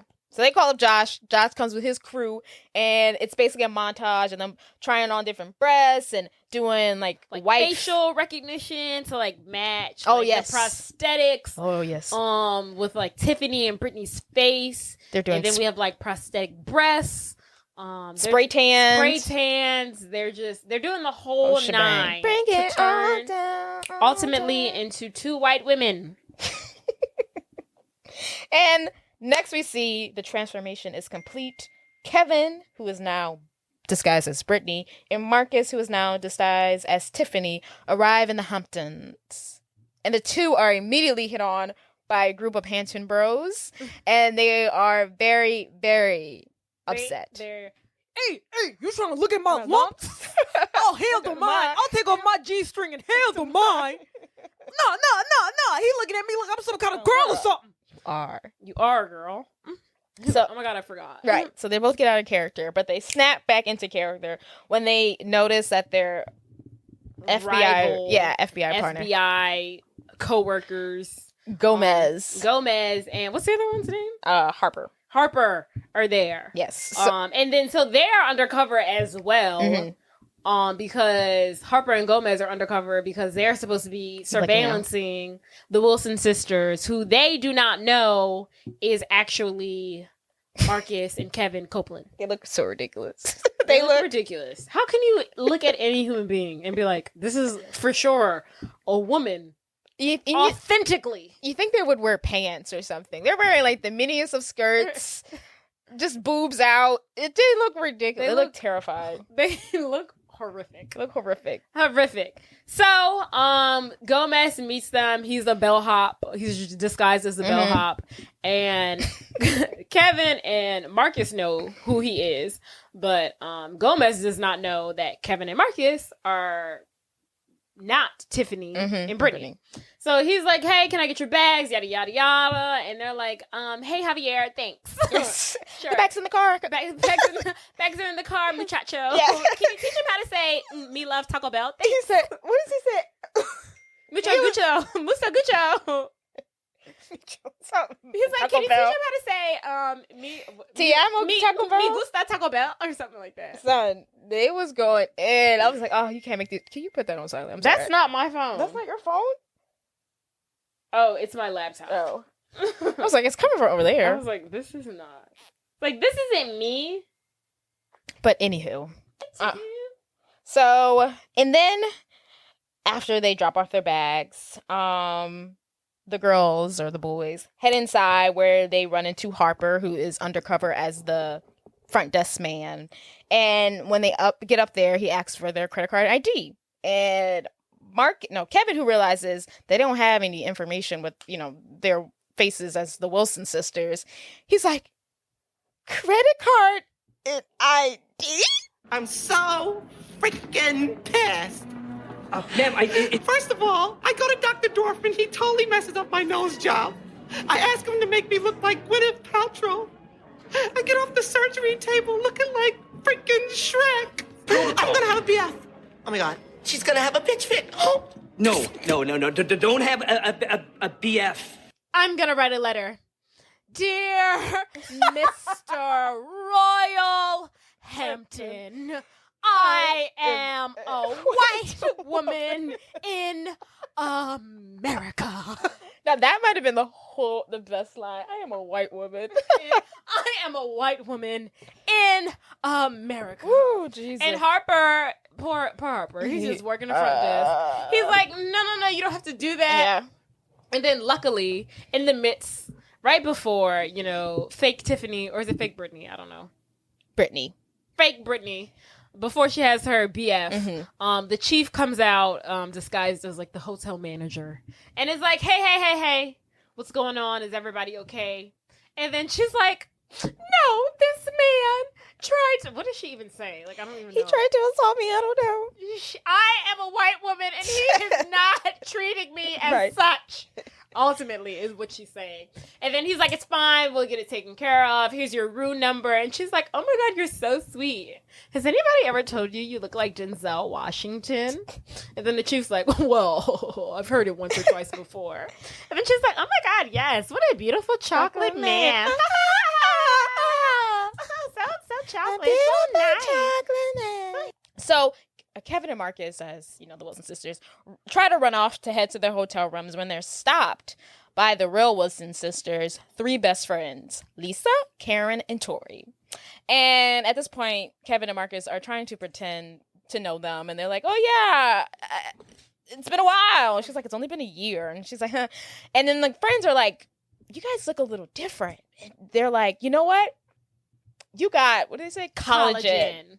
And they're like, oh my God, totally. Yeah. How did you know? And they're like, I mean, come on, be for real. Your lips went from Cameron Diaz to Jay-Z. Racist. Racism. Just a hint. And then, so they basically, Marcus and Kevin basically try to end the conversation short. And they're like, okay, well, it's great catching up. Bye. And they're like, where are you going? The Hamptons party starts right now. We're going. Let's go. And they're like, fine. So at the party, we are introduced to 2 important characters that we see throughout the whole movie, Russ and Heath. And we learn that he's like the leader of the pair. Heath is currently dating Heather. Girl, this whole lifetime, I thought that boy's name was Keith. Right, Heath is... Oh, well... Did you ever think his name was Heath? Girl, you know I don't care about minor characters' names. I don't think I realized I never knew his name. I don't think I realized Brittany and Tiffany's name off if you quiz me for this. I don't think I knew... But she's always saying, hey, Keith! Keith! Keith! Like, I thought she was always talking about Keith, and I always heard Keith. Oh, okay. But it's Heath. Heath. That was crazy to me. Just like in The Parent Trap, her name isn't Jessie. No, that's crazy. It's Chessie. No, that was just ridiculous. Because there wasn't even no point to that. There was no reason for her name Chessie's not a name. Who's ever heard the name Chessie? Yeah, that was just disrespectful. What is a Chessie? I don't know. Like, why can't it just be Jessie? Because Jessie is short for Jessica. What the hell is Chessie? Chelsea? Who? Why? Like, what? It was unnecessary. What nonsense is that? Because if your name is Chelsea, people call you Chels. Like, hey, Chels. Yeah. Right. You lost me. But still a terrible name. You're like, I guess. Wait, you lost me. Last. Terrible name. So Heath is currently dating Heather Vandergel, which is one of their rivals, and apparently still sleeping with Karen, which is one of the Wilson sisters' friends. Karen is played by Busy Phillips. Busy Phillips. Busy or Busy? Her name is Busy. Stupid. I like it. So when they're introduced, this is another thing that you don't notice when you pay attention. When you don't pay attention. Mm-hmm. So when they introduce her, what's the friend name? What's the flunky name? Karen? No, Heath. Russ. Russ. Oh, so so the girls walk in. They're like, Heath is like, oh look, it's the Wilsons. And then Russ is like, have they always been this big? I'd still smash. And then Heath makes like a comment about Karen, and then Russ is like, oh, are you hitting that Karen Googlestein, the heir to the soap fortune? It's like, soap. Hey, money's money. What? Soap? Do you know how far back soap goes? Oh yeah, she got money. The heir to a soap fortune? That's like being an heir to the wheel. Yeah. And she's acting like bottom B. To like a basket. To the fork. Soap? How long soap goes soap, back? right. And what soap? Are we talking Dove? Are we talking what's the one that clears the bacteria? Freaking the other one, yeah. The soap. We have it in the back. Dial? Like what soap fortune? Or is it the Googlestein soap that like the heir to the soap fortune? I couldn't get over that. It's almost up there with the toaster strudel. Yes, it's almost up there with Gretchen Wieners and toaster strudel. Her dad invented toaster strudel. That's like inventing amazing. The Pop-Tart. Yes, up there. That's money. Yeah. Woo. That is money. And she go to public school. I'm like, girl, I can't send you to a private school. Right. Stop playing. But anywho, and then we also during this encounter, Heath apparently is waiting to break up with Heather after he's done with this big deal that he has with Heather's dad. So Heather's one of the Vandergelts. Yes. Mm-hmm. Heather's one of the Vandergelts. The Wilson sisters, arch nemesis. Yes. So he's dating one of them. Mm-hmm. He dating everybody. Just slinging that thing around. So, Marcus and... So after this, Marcus and Kevin encounter their new rivals, which are the Vandergirl sisters, Heather and Megan. And at this point, the girls exchange, like, jokes and your mama jokes. Your mother's so dumb, she went to Dr. Dre for a pap smear. Oh! Something's wrong, Dr. Dre. My coochie's doing a beatbox. Yeah? Well, your mother is so stupid, she exercises when she could just get, like, liposuction or something. Yeah. What the hell are their names? The Vandergirl girls? Heather and Megan. That's confusing. Heather and Megan? Heather and Megan, and then Brittany and Tiffany. Yeah, Jade. Well, they were going to give them the most basic names ever. Oh, my God. So. My brain is rattled. Too much vanilla. So also at the party is a New York One news reporter, Denise Porter, who Kevin takes a liking to. She'll be coming throughout the film. So that's going to be his love interest. Look out for that.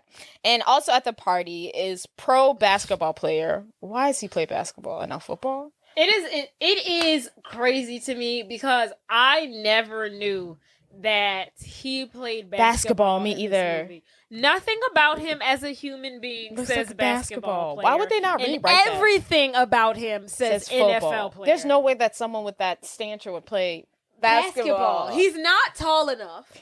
He's too thick. So he doesn't have any speed to him across the court. Just muscle. Like what?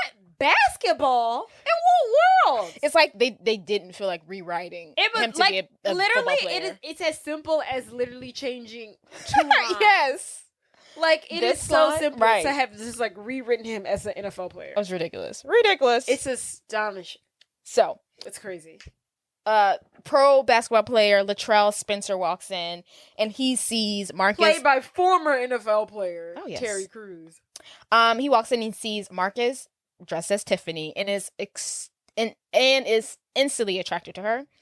It may be summertime in the Hamptons, but it's snowing white women up in here. He does not say snowing white. He says snowing white women up here. He doesn't. But why would he should have said it's snowing white women up in here. I did all of this. I did all of that to hear white women inserted in that joke, and I didn't get it. So I'm gonna insert it myself. There you go. It may be summer in the Hamptons, but it's snowing white women up in here. He has a liking for white women, snow bunnies, if you will, is what I think is the term that he's trying to get at. Which is another reason why he should have been an NFL player, because that is also the typical persona of an NFL player. Now, don't get me wrong, NBA players like white women too, but they like the ones that look like Kim Kardashian. The NFL players like the ones that look like Tiffany and Heather Wilson. Different demographics. Yeah. So he goes to hit on Tiffany, and she's immediately like, no. Back away. See my brother? That's what I'm talking about. A white girl with a black girl's ass. He does. There you go. He goes to talk to her. She's not into it. Get out my face. And even at one point, she pepper sprays him. And he's still into her. He only makes him like her more. Oh, that's how I like my woman. Something he's like she don't know it, but that's wifey right there. Terrible. Like what? Now, if a black woman would have pepper sprayed him, he'd be called. He'd have called the police on her. Yeah. But he'd be like angry, aggressive. But when a white woman does it, oh my goodness, it's kinky. Yes. So that night is the Vandergelts' annual charity auction party, and the girls want to take Marcus and Tiffany, as the Wilson sisters, out shopping to buy new clothes for this important event. So on their way to the shopping mall or whatever, they have a sing-along scene, and this is when they sing. This is when we are first introduced to 1,000 Miles in the film. If I could walk into the sky, do you think time would pass me by? Oh, 'cause you know I walk 1,000 miles if I could just tonight. So the song is playing on the radio. It's the #1 requested song on FFM radio. Okay. And the girls are like, they can't sing it. They don't know. They don't know these And words. then Tori's like, okay, let's just change the station. And then a song by 50 Cent that just says entire song, just the N-word. It's called Realest Niggas Song. On repeat. And then they start singing that because that's their real jam. They're like, yeah. And as they're rapping the song, good for the Karen. What are the odds? Karen is the one who turns it off and is like, who's actually being politically correct. It's like, you can't say that. What are the chances? How ironic. How ironic, right? The Karen's the one being politically correct. She's got some. Karen turns off the radio and she's like, guys, I can't believe you just said that. Yeah, it's and they're like, said what? She's like, the N-word. And Brittany's like, I mean, there's no one around. They're like, oh. And then they're like, oh, well, I guess that means we can all say it. So then they all join in singing. What a bonding moment that they shared over saying the N-word on repeat. I could have did without that part. I think we all could have. I could have definitely done without watching 4 white women say the N-word 3 times over. Right. So at this point, they finally made it to the mall, and Marcus is going to try on outfits because he needs a new look. And while he's trying on outfits, he gets a call from Gina. And at the moment he answers the phone call, the lady who works at the mall comes in and is helping him put on his clothes. And she's saying things like, "Oh, how are we gonna fit this big thing in this tight hole? Look at this tight hole. How are we gonna fit this big thing?" And Gina's like, "Hole fitting tight." She's like, "It's almost through. We just gotta keep pushing. Push what through what hole, Marcus?" And while this is all going on, Gina hears it all, and eventually she hangs up. Obviously, it sounds like he's having sex. Yes. He's cheating on her. That's her assumption. Her biggest She's fear. sitting under the hairdryer with her friend, which is Drew Sidora from Real Housewives of Atlanta, by the way. I really liked her in this film. She does really good. She's a lot younger. She's younger. There we go. She's a lot younger in this one. And I must say, I don't like her on Real Housewives of Atlanta at all. I haven't seen her since the first season, but I was rooting for her. So annoying. I haven't seen it since the first season either, but after watching the first season, I was like, y'all can literally get rid of her.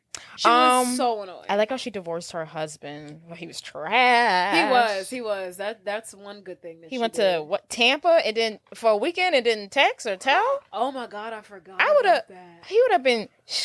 I would have attacked him the moment he walked in that door. He was hot though. That much I'll give her. She had a fine husband. Oh, not my type, but he was handsome. I thought he was cute. I wouldn't say hot, but I would say handsome. Yes. He was handsome. He was handsome. Sure. He could have been like 4 inches taller. Yeah. Anywho, so Gina's upset. She thinks Marcus is up to something. Marcus wasn't able to, to talk her through it before she hung up. But in another dressing room, Kevin is helping Lisa find an outfit. Why wouldn't he just tell her, like, hey, I'm posing as, like, this white woman for a couple of days? I don't know. That's the problem. He don't communicate. No communication skills, because that's fine. Say I'm undercover for the weekend. Stupid. So Kevin is helping Lisa find an outfit. She's trying on different outfits. Kevin watches her change. He's like, that's so hot. And Lisa has a mental breakdown. Hi, I'm Cellulite Sally. Look at my huge badonkey. Oh, and don't forget about me. I'm Back Fat Betty. Now, who could have said that? Oh, yeah, it's Tina the talking tummy. I can't even wear a short skirt and a top without looking like a fat pig. And Kevin doesn't know what to do. He's freaking out. At one point he goes, okay, I'm going to look for some professional help. Dr. Phil, Oprah. I died. You need real help. You need real professional help. Dr. Phil, Oprah. I died when that part came up. I was like, that is hilarious. So being, a woman, what's her name, Lisa? Yes. She has a body dysmorphia. She is a stick.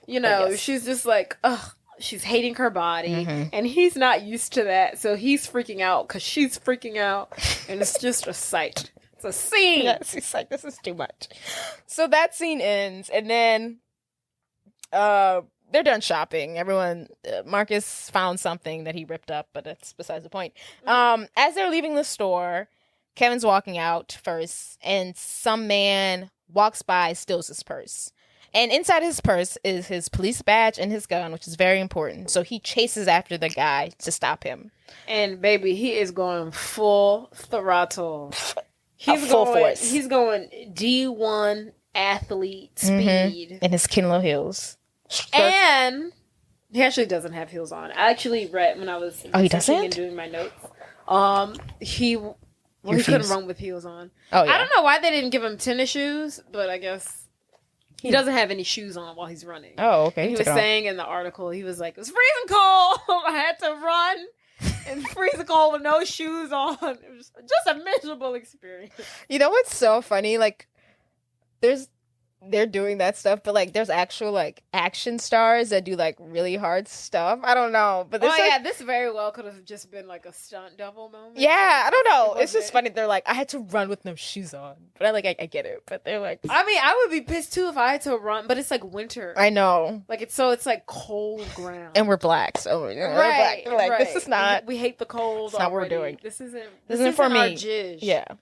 So he's running after this robber, this perch snatcher, and he's getting closer. He's like hopping over cars. He's running into like bikers. But then, of course, him being the athletic man that he is, he catches the purse snatcher. Got him. And gets his purse. And then he's like, the robber is basically like, geez, lady, all of that for a purse? And to Kevin / Tiffany Brittany, I don't know which one, reply, he says, it's not just a purse. It's Prada. Speak on it, because ain't nobody trying to steal my Prada neither. And then the girls catch up with him, and they're like, oh my God, Tiffany or Brittany, whichever one you are. Brittany. That was so cool. That was amazing. Oh my God, that was amazing. One of them goes like, oh, I need a cigarette. Like, after all this. I was like, this is a lot. This is a lot. So now it is the night of the Vandergirls charity auction, and the girls have arrived, and they are very upset because they're sitting in the back of the party, and they're sitting by like the bus boys who are like cleaning out the dishes and stuff. But this is what happens when you come for the Vandergals. You sit in the back of the bus. So at one point, Karen sees her lover Heath and goes up to him. Before she goes up to him, she asks Tiffany to powder her nose, and he puts this big old dust ball on her freaking nose, and she goes over to talk to Heath. Heath sees her, comes over. He's like, whoa, that's a lot. Anywho, that's a lot of powder. That's a lot of powder. And she's basically like, hey, I haven't been able to get a hold on you. Did you like change your number or something? And he's like, yeah, I changed my number. And she wants to ask if he wants to hang out, later that night, as a booty call would. And before she can really like get a chance to ask, Heather comes up and she's like, his girlfriend, and she's the Vandergals. And she first of all calls Karen a coke-whore because it looks like she's like, ew, coke-whore. Clean up. Clean up after yourself next time. And she takes her man with her, and Karen goes off sadness. And then realizes that she has powder all over her nose. All over her nose. And then Russ, Heath's little flunky, is like, hey, do you have any more of that? He's the worst. Boy, get out my face. So, as part of the charity auction... Russ likes to party. Yes. He has the drugs. As a part of the charity auction, they're auctioning off dates for the women. So, first, I think it's Heather has an auction. Heath, one of the Vandergirls. She's up for auction. Of course, Heath bids on her $20,000. Biggest in the charity's history. Great. But also part of the production, Tiffany is getting to be auctioned off. She goes up there. Before she goes, she tells she tells Kevin, help me. She goes up to the front. At first, Heather is like, does anyone want to bid $5? Fine, 10. And she's like, ha ha ha ha ha. Hilarious. But Latrell comes out of nowhere to save the day. He's like, $5,000. And then, of course, he does not want to go on a date with Latrell.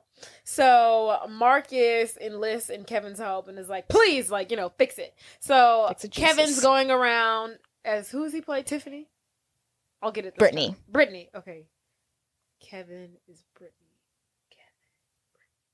Okay, I got it. Mm-hmm. So Kevin as Brittany is going around And he's like pinching random men on the butt and tickling their armpits to get them to like accidentally like hoop and holler and like raise their hand to make it look like they're bidding. So Latrell will say like 5,000, and then Brittany/Kevin will tickle somebody's armpit and like force them to say 10,000, and then at this point it's just like a bit off.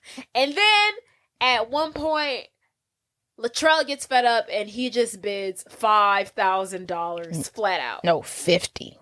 $5,000 is a mistake. Oh, okay. $50,000 is what he bid. Cash. And got the bag right next to him, which is crazy. Fine. $50,000 to the big black guy over there. Come and take your prize. Rude. Ma'am, I just donated to your charity. Not to the big black guy. Right. The big black guy over there. Come and get your prize. LOL. I'd be like, actually, you know what? Give me my money back. So, party's over. And that night, Marcus and Kevin are back in the room relaxing, taking their makeup off, when they hear a knock at the door. And it's their quote-unquote friends who come over for a sleepover. Party. So, at this point, Kevin and Marcus have to put on their makeup back on, which they do very quickly. They're scrambling. Right. But they manage. And they invite the girls in for a sleepover. At this point, Marcus is braiding Karen's hair in cornrows, unfortunately. And Karen is basically asking for advice about her situation with Heath. And they're basically calling her a booty call, leave the man. And then she gives this whole sob story about how she needs this and she's sad. And did you realize this? Because I've watched this movie 100 times and never made the realization. As Karen is talking about her situation with Keith, she's like, I mean, you know what it's like to put in so much effort into like a guy and you want him to reciprocate like these emotions and communicate and tell you how he feels, blah, blah, blah, blah, blah. And while Karen is saying all of this, Marcus, as Tiffany, is thinking about his wife, Gina. Oh, and I didn't realize that. I didn't realize that either. Yeah.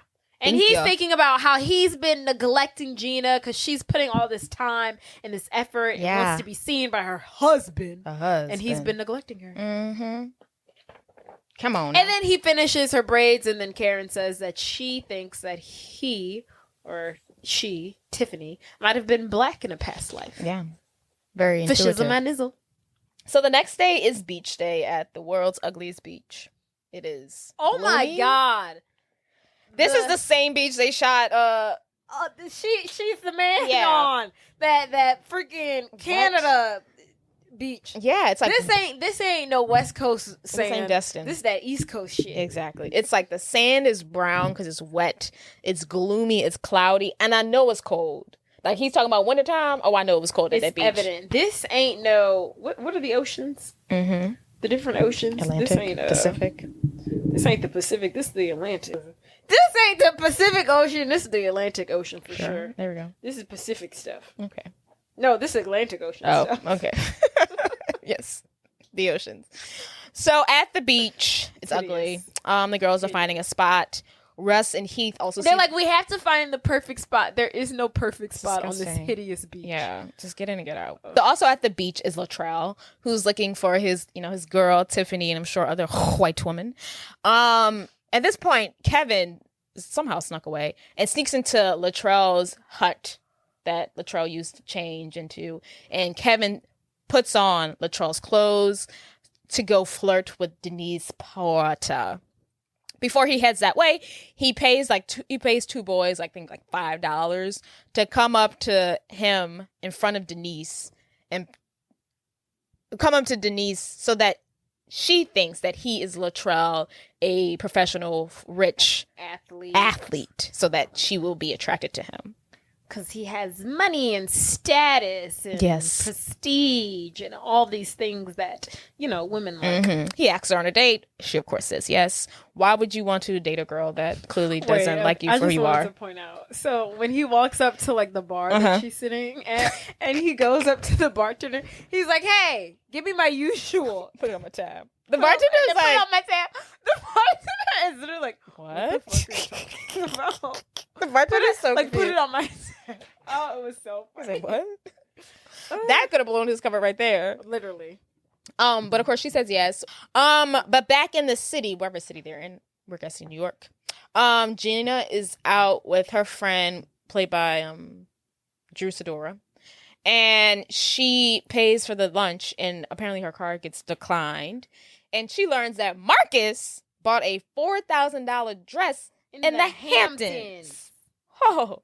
And then she tells the credit card people that she remembers making that purchase. I'd be like, First of all, my question is, the credit card declines. The waitress comes up and is like, your card got declined for insufficient funds. Insufficient funds. Your rep is on the phone. In what world, when your card declined, does the waitress call up the credit card company for you? I guess and delivers you the phone? Is like, hey, your rep's on the line. Yeah. What? It doesn't happen. I feel like maybe back in the day they used to happen. What world are we in? Yeah. Weird. It's just like, hey, your card declined. You got another method of payment? I called your credit card company and your rep's on the line for you. Well, I guess maybe they were trying to see if it's fraudulent, so maybe that's how they did it back in the day before cell phones. I don't know. It was crazy town. It's too much. But back in the Hamptons, it's Marcus is getting ready for his date with Latrell, unfortunately, and Kevin is getting ready for his date with Denise, which he claims is a great way, to get more information about the case that we're working on. Yeah, she's a reporter. If anybody knows anything about the Hamptons, it's her. She's a Hampton reporter. And Marcus is like, yeah, sure, that's great, but I don't understand why that means I have to go out with Buffy, the white girl slayer. It's not right. We have to play your part. Play your roles. So, Tiffany Marcus as Tiffany heads downstairs for his date. Latrell is outside ready to pick her up. And Tiffany is trying really hard to, turn Latrell off. In any means possible. Yes. She starts by playing the amazing song, 1,000 Miles. And to Marcus's / Tiffany's surprise, she plays the song thinking that this will, turn Latrell off. And he'd be like, oh, turn this music off. Don't know why. But to Marcus's surprise, Latrell actually knows the song word for word. And loves it. And is singing along. He knows the inflections of the song. He knows the he has ad-libs to go with it. She says I, he points to his eye. Time, he points to his watch. He knows the song down to the T. This is his jam. To him is a match made in heaven. And he's like, you know this song? How'd you know? I love this song. Great. Amazing. So they drive off and now they're on their way to dinner. At dinner, they get out the car and Marcus is surprised to see Kevin there dressed as a valet guy or whatever the hell you call him. And Kevin tells him that he plans to take Latrell's car to drive Denise to Latrell's house. He's being very bold. Not only is he taking Latrell's car, he plans on taking the car back to his house. Why not go to a dinner date? Right. Why not go get coffee? God, literally, right. He's like, let's go to the house. He's like, let me not only steal his car, but let me take his keys and also break into his house. He's really leaning into this. Lean out. Double misdemeanor. And he's a cop. What does this mean for the FBI? Jesus, how do you get out of this one? They're gonna say, what does this mean for the FBI? So, he literally is an FBI agent. He's an FBI agent. He's doing some crazy stuff. Sometimes when I watch cop movies, I'm like, Jesus. This is really bad. Why am I rooting for this terrible cop? So at dinner, Latrell is trying to put the moves on Tiffany. Skirt. But, of course, Marcus as Tiffany, or Tiffany as Marcus. Marcus as Tiffany is not going for it. At one point, Tiffany puts his raw foot on the table, brings his foot to his mouth to pick off a hangnail. Literally while he's talking. Literally while Latrell is like, I really appreciate a woman with curves and you just have such an ambiance and such a mysterious aura to you while he's literally digging into his toenail. And this is what oh boy fell in love with? What's his name? This is what he fell in love with. That's concerning. Terry Crews said he fell in love with this behavior. This was the scene that did it for him. This is the actions, the mannerisms, all that. He's like, this is what I need. That really was this is the turning point for me. I'm in love. This is what I've been needing. And then Tiffany orders basically the whole menu. When it comes, she eats it disgustingly, no manners, shoving everything in her mouth, laughing and talking with her mouth full of food. It's disgusting. But to her surprise, Latrell's very, very much into it. Back at Latrell's house with Denise, Kevin has arrived he walks to the door. Initially, the housekeeper is like, who the hell is you? But she don't speak English, so she's yelling at him in her language. She's yelling at them in Mandarin. Yes. And then he's like, oh my God, it's Mei Ling. Mei Ling don't never know when to go home. She stay here until 2 o'clock in the morning, just cleaning. He's like, Mei Ling, you gotta go home. They gonna think I'm running a sweatshop up in here. And then like she's just speaking Mandarin as like swiftly. You can tell it's like, who are you? But in Mandarin. And then he kind of pushes her out of the house. He was funny for that. He is balls to the walls. He is. Oh my God. Just so many things. Like, why didn't he think this through? He runs into like so many obstacles. The painting, the dog. There's a painting of Latrell on his wall because. And Denise is like, who's that? And then he's like, oh, that's my trainer. Meanwhile, it's the owner of the house. Then we run into like the pit bull. A very aggressive pit bull. And then Denise is like, what's that? And he's like, oh, that's no dog. That's family. Because she's like, you have a dog? Oh, no, girl, I ain't got no dog. Then what's that? Oh, that's not a dog. That's family. That's family. Wow, he's like, his lip is literally like quivering with fear. And the dog basically attacks him. Denise is ready to go. She said, I'm tired. She turns into like full black woman mode at this moment. She's like, you know what? I'm getting the hell out of here. Right. This nigga got a fucking dog. I ain't signed up for this shit. She's like putting on her shawl. She's like, I'm getting out of here. She's like, you know what? I'm leaving. I'm gone. I'm out. But Kevin somehow is able to lock the freaking dog in the room, and the two are able to have a lovely evening. After all the obstacles are out of the way. Yes. And at this point, Kevin is finally able to ask about more information about Ted Burton, who Denise tells him apparently was swindled by Warren Vandergel. But Ted was able to steal millions and stash it away in an offshore account before Warren cheated him out of his money. So basically, Warren Vandergel has no money because he was swindled before he swindled Ted. So at this point, he gets this information. They start kissing, but they're interrupted when Marcus calls them and saying, look, the date's over. Come bring back the car. It's time to go home. So he returns the car, and then back at the hotel. So as that's going on, back at the hotel, we see Gomez and Harper rummaging around Tiffany and Brittany's room. And apparently Gomez felt like something was up with the girls, quote unquote. He just thinks like something's up with them. They're not right 100%. Something about these girls is off. Yes. And Harper's like, well, what are we looking for? And he's like, I don't know. Keep looking. Just keep looking. Boom, bop, bam. Gomez comes out the bathroom with 2 face masks. Meanwhile, Harper rummaging through their luggage finds a pair of panties. Poor Harper. And is like sniffing it. And Gomez is like, wow, you're like really disgusting. Like you're really like a weirdo. And he's like, I'm just sniffing dudes' underwear. No, girls' underwear. They make the realization that they're not actually women, that they're men. Yeah. And he's like, ouch. Even if it was just women underwear. Don't be sniffing people's underwear, dude. That's literally disgusting. Honestly, it's highly appropriate for an FBI agent to do that. Because at the end of the day, he thought they were real women. You snuck into their room. That's disgusting. It's just it's rude. so many issues. Like lock him up. Lock him up. You can't to go in someone's room and smell the underwear. That's so disgusting. Violating. It's violating. Yeah. So after you're a pervert. Yeah. Terrible. So after dinner, they're off to the club. Latrell brings Tiffany to the club where she meets up with her sister, quote unquote, and her friends. So that's after they go to dinner? Yes, after they go to dinner. I did not know right. that. They have a big night. So after he finishes his date with Denise, he puts that shit back on and they go to the club. Yes. To meet up with them. So Latrell runs into Russ at one point, and Latrell's basically complaining about how Tiffany is not putting out, she's not feeling him, blah, blah, blah, blah. And Russ is like, I got the drug for you. He's like, oh yeah, just slip one of these in her drink. He says it like so casual. He's like, yeah, just slip this into her drink. And then Latrell's like, is it gonna work? And he's like, dude, I already took one and I am boinking someone tonight. He's disgusting. What a frat boy. Date rape!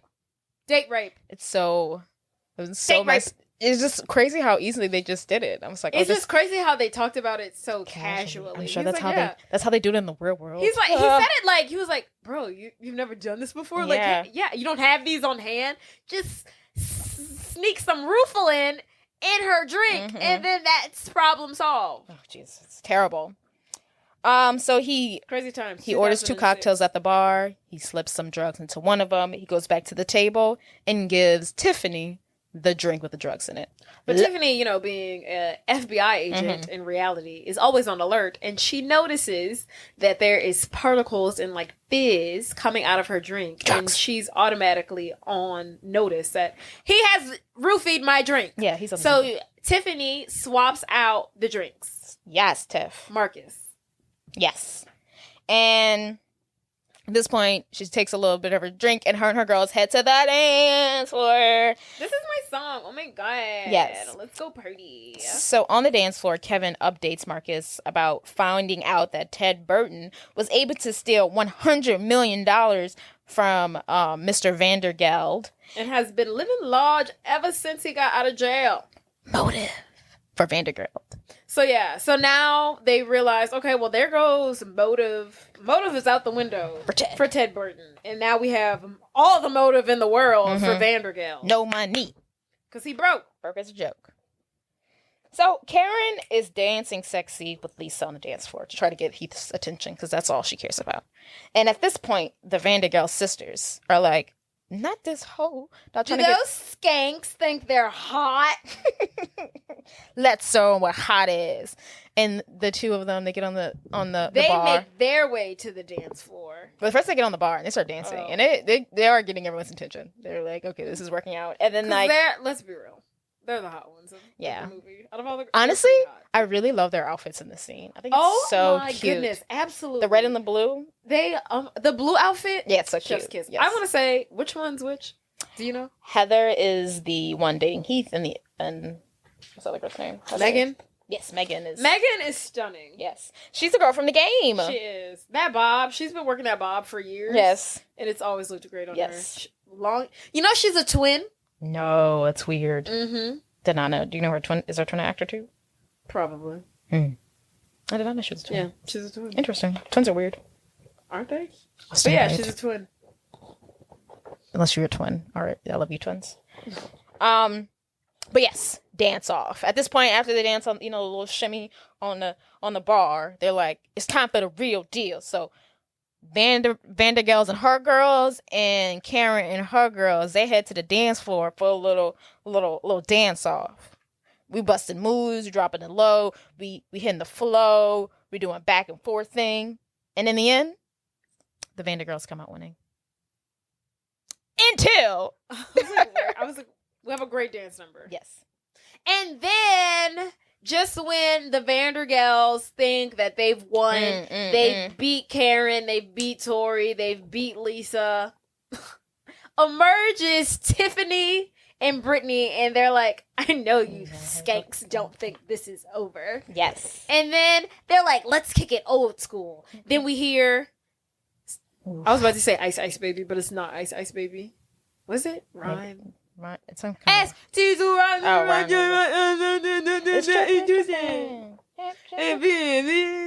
Yes, that song. And then they break out into, they take it to like street style beatbox. 90s. Crump. Not crump. This is hip hop. This is hip hop. This is hip hop.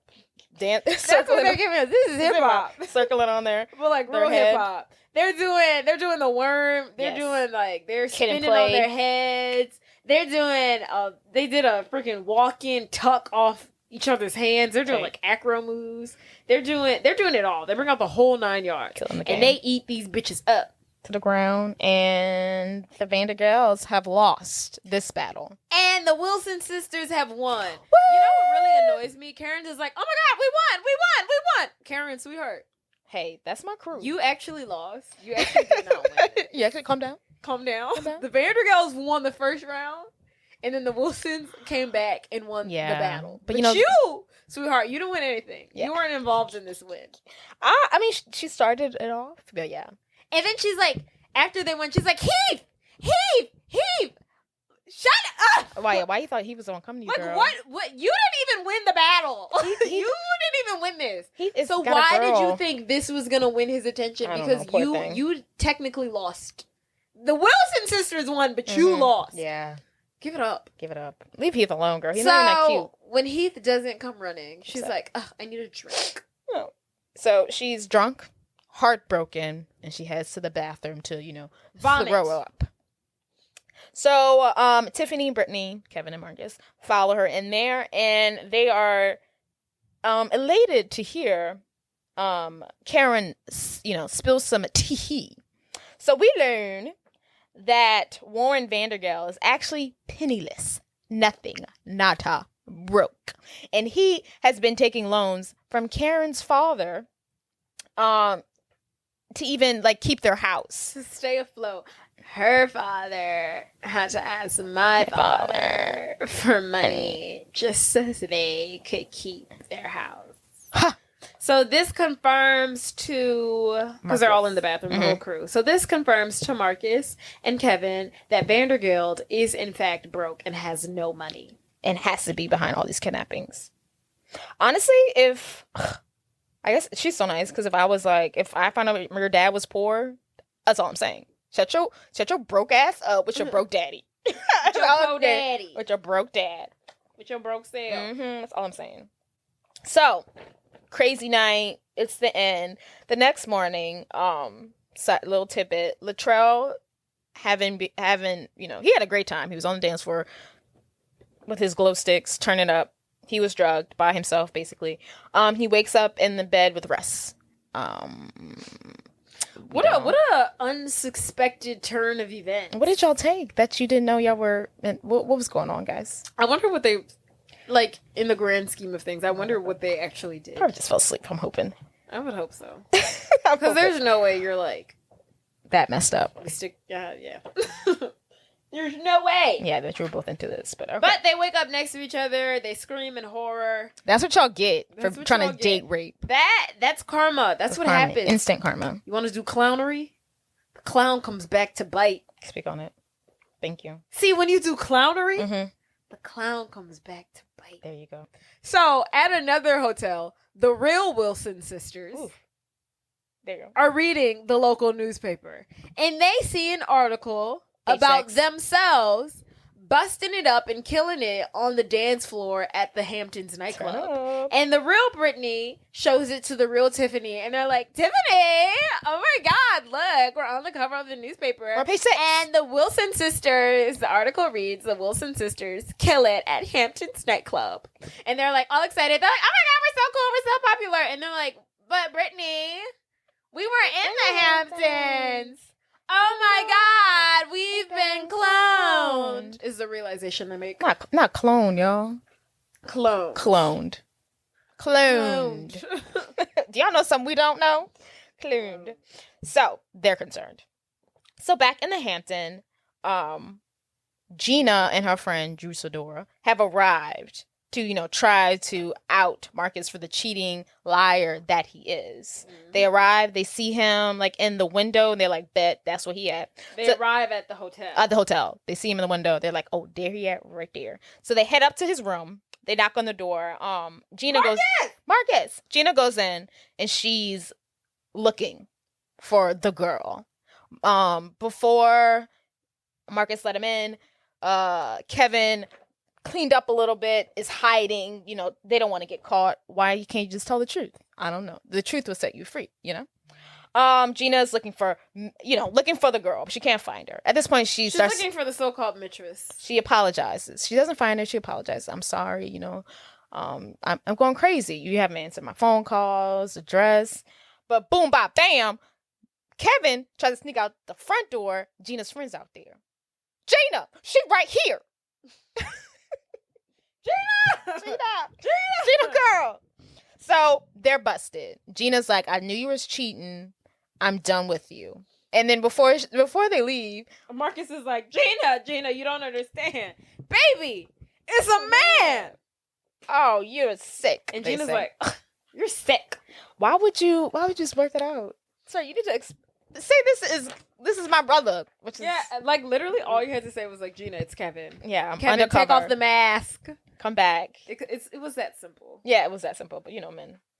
So, at this point, while that's going on, the real Brittany and Tiffany arrive at the hotel in the Hamptons. And before they can really get in there, they're stopped by Gomez and Harper, who have also concluded that the Wilsons are being impersonated by two men, and their plans to expose them to the chief.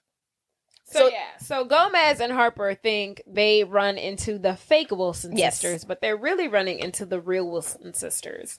And they grab them, bring them into like the back that is disguised as like the FBI headquarters, their little workroom. And they try to present the ladies to the chief. And it's basically like, the chief's like, what are you doing with the Wilson sisters? And they're like, Chief, this isn't the real Wilson sisters. And they're like, take a look at this. And they expose Tiffany's breasts. And they're like, okay. You can make this. I don't know why these look like real breasts. But they continue to try to prove that these are the fake Wilson sisters. And Harper exposes Brittany's vagina? her genitals he and was like, you can't fake these. And then, we see real female body parts. Yeah, and she punches him in the face, rightfully so. So at this point, the chief realizes what's going on. I believe Harper and Gomez are suspended, and the chief goes up to the room where Marcus and Kevin are, and they're caught, and he fires them. Marcus and Kevin tried to tell him the whole truth about the whole Ted thing, but the chief is not hearing it. He's like, we have our man. It's Ted. It's not Vandergeld. Get on out of here. Out my face. So Marcus is like, no, Kevin is like, okay, we can do this. We can keep this going. Marcus is done. I lost my wife. I lost my job. I look like an idiot. All you do is care about yourself. You're the reason that got me in this situation. I'm done with this, and I'm done with you. Cut to Mr. Vandergeld is in his little office. He's excited to see or hear that the FBI is off his case. They're really going the Ted direction. And the camera pans to the person he's talking to, which is Heath. So basically, Heath knows everything about the kidnapping. Heath is a villain. He's a villain. We already knew he was a villain. Yeah. But he's like a real villain. Yeah, he's a criminal now, too. This is the big deal, the big business deal that he had with Mr. Vandergeld that he was talking about earlier. Kidnapping people. Why would you entrust him? I thought y'all was supposed to be doing stockbrokers and playing with the lotto. I don't know. First of all, Heath is an actor. Huh? Heath is an actor. He is an actor. That's his job. He's an actor. There's no way he's not rich, right? He has to come from rich people. Yeah, he's got to. Yeah, probably. That's probably why he's an actor. Yeah. That's why he can afford to be an actor. Right. And still party in the Hamptons. He is an actor, which is like a random tidbit. Anywho. But apparently, their plan is on. They plan to do their kidnapping tonight at the all-white party. So Marcus and Kevin are driving away from the Hamptons, ready to head home, sadly. At this point, Kevin takes the time to apologize to Marcus about everything. He says, you're right. I've been in my head. I didn't think about the situation. I'm sorry. I was being selfish. Yes. And then at this point, Kevin receives a call from their go-to friend, Josh, the man himself, who says that, hey, there was Mr. Vandergeld's fingerprints all up on these ransom notes. Clearly he's our guy. And Kevin's like, okay, let me go ahead and call the chief. And at this point, Marcus is like, what you doing? He takes the phone. He's like, you're not calling the chief. We're going to do this on our own. The way we started out, on our own. And then Kevin's like, what about backup? And he's like, you're my backup and I'm your backup. That's all the backup we need. Let's do this. Let's get it done. So now Marcus, he's back into it. He's ready to get in action. He's back into the swing of things. Triple T-K-A. Time to totally kick ass. Miss these type of movies, man. Such a good movie. And I know they said like we're each other's backup, but they eventually call Harper and Gomez for help as backup. Right. And we see Harper and Gomez at a bar drinking their sorrows away because they got in trouble. And the brothers call them, explain everything to them. And Harper and Gomez are basically like, okay, great. Let's get our jobs back. Let's help dust this backup. This is their backup. Okay. You do need backup. So Marcus and Kevin, they pull up at the all-white party, right? They're back in their disguise as the Wilson sisters. They're looking for Mr. Vandergeld, who they believe is gonna like try and kidnap them throughout the night. So Tori comes up to them and is basically like, because Tori's a publicist, by the way. All right. Tori comes up to them and she's like, oh my God, y'all, I got you into the fashion show. Thank me later. You're welcome. Girl, you ain't got time for this. And they're like, oh, what? Fashion show? Okay. And then backstage, so the fashion designer for the show, he's talking to the Vandergelds. And he's basically telling them that they will not be walking in his runway and that the Wilson sisters are replacing them. And they're like, we have been walking in this show for 5 years straight. And he's like, I'm sorry. He's like, y'all aren't in right now, and they're hot, you're not. What do you want me to say? And then Megan is like, who do we have to screw to get into the show? And then the fashion designer is like, sweetheart, you are totally barking up the wrong tree. Totally barking up the wrong tree right now. Why did she think that was gonna work? Look at the man that you're speaking to. I mean, I guess it's like the money, status, and then sex. This is like my top 3. But it's like, at what point did you think this man that you were speaking with was straight? You can't knock it if you don't try. He's wearing pink. Right. Be for real. She's not used to know. She's discombobulated. Idiot. So now he's wearing pink. He's wearing pink. Like, come on. The Wilson sisters, they go backstage, they get their little outfits on. Before the show, however, is about to start, we see Gina and her friends sneak into the party. They crawl through under the tent, and they're not wearing white. They're not wearing all-white party. At the very least, Drew has on like a denim jacket and jeans, and then Gina has on like a pink top and jeans. I'll throw up. I was like, I can't even do this because I'm wearing white. I'm not even wearing white. I really could not. They were bold because they got in. They were like, I don't give a fuck. Right. They were like, let's just chill out. Let's just blend in. Y'all not wearing white. People are walking past them. They're like, where's their invitation? She's like, what invitation? I will punch you. Also backstage, Karen takes this moment to have a little side talk with Heath. Yes. So Karen runs into Heath backstage and she's like, okay, this is it. This is the moment. Mm-hmm. I'm going to get him and I'm going to win him over. So she goes up to Heath and she's like, hey, Heath. And does she say anything or does he speak first? I think he speaks first, actually. So, yeah. Oh, no. So Heath pulls her aside. He pulls her, yeah. So Karen pulls Heath pulls Karen aside and she's like, oh my God, this is it. This is the moment. He's going to confess his love to me and marry me, whatever. And Heath is like, hey, I really just want you to know, I think you're really great. You're really special. I really want you to come over later tonight if you're not busy, around like 2, 3 a.m. Make it 3 a.m. Tops. Punch you in the face. Does that work for you? He asked her to come over at 2. No, Make 3. it 3. You know what? Make it 3 a.m. What you doing at 3? What? Not even like midnight? But also he mentions Heather is leaving after the party. Come on over. That's the part that gets me. Oh, he says her name. He says Heather is not. She's leaving the Hamptons tonight, so you can come over now. That's what gags me. Not you mentioned her name. Not you said my main is gone. You can come over with your broke ass. And Karen is like. Finally, she comes to her senses. She realizes, and she's like, Heath, I'm not some booty call. I'm not your doormat. Mm-hmm. I'm better than this. Special. She's like, I deserve to be treated better than this. I'm special. She's like, I'm not your doormat. And she's like, so no, I won't be coming over. Thank you. And then Heath replies to her, sweetheart, what makes you think you're that special? And he gives her like one of these, like a lightly like punches her in the nudges chin. her chin with his fist and is like, now that like all right, kiddo. Like now that I think I'd have swung on him. I'd have spit in his face. Ooh. Whoa. The nerve of him to touch me. So Marcus sees this exchange and pulls Heath aside and is like, hey, Heath! Punches him. Thank God. Right to the floor. Thank and you. Heath gets up and he's like, you're going to regret that. And then Marcus says something like, I don't know. There's only 30 minutes left in the movie. I won't. Yeah.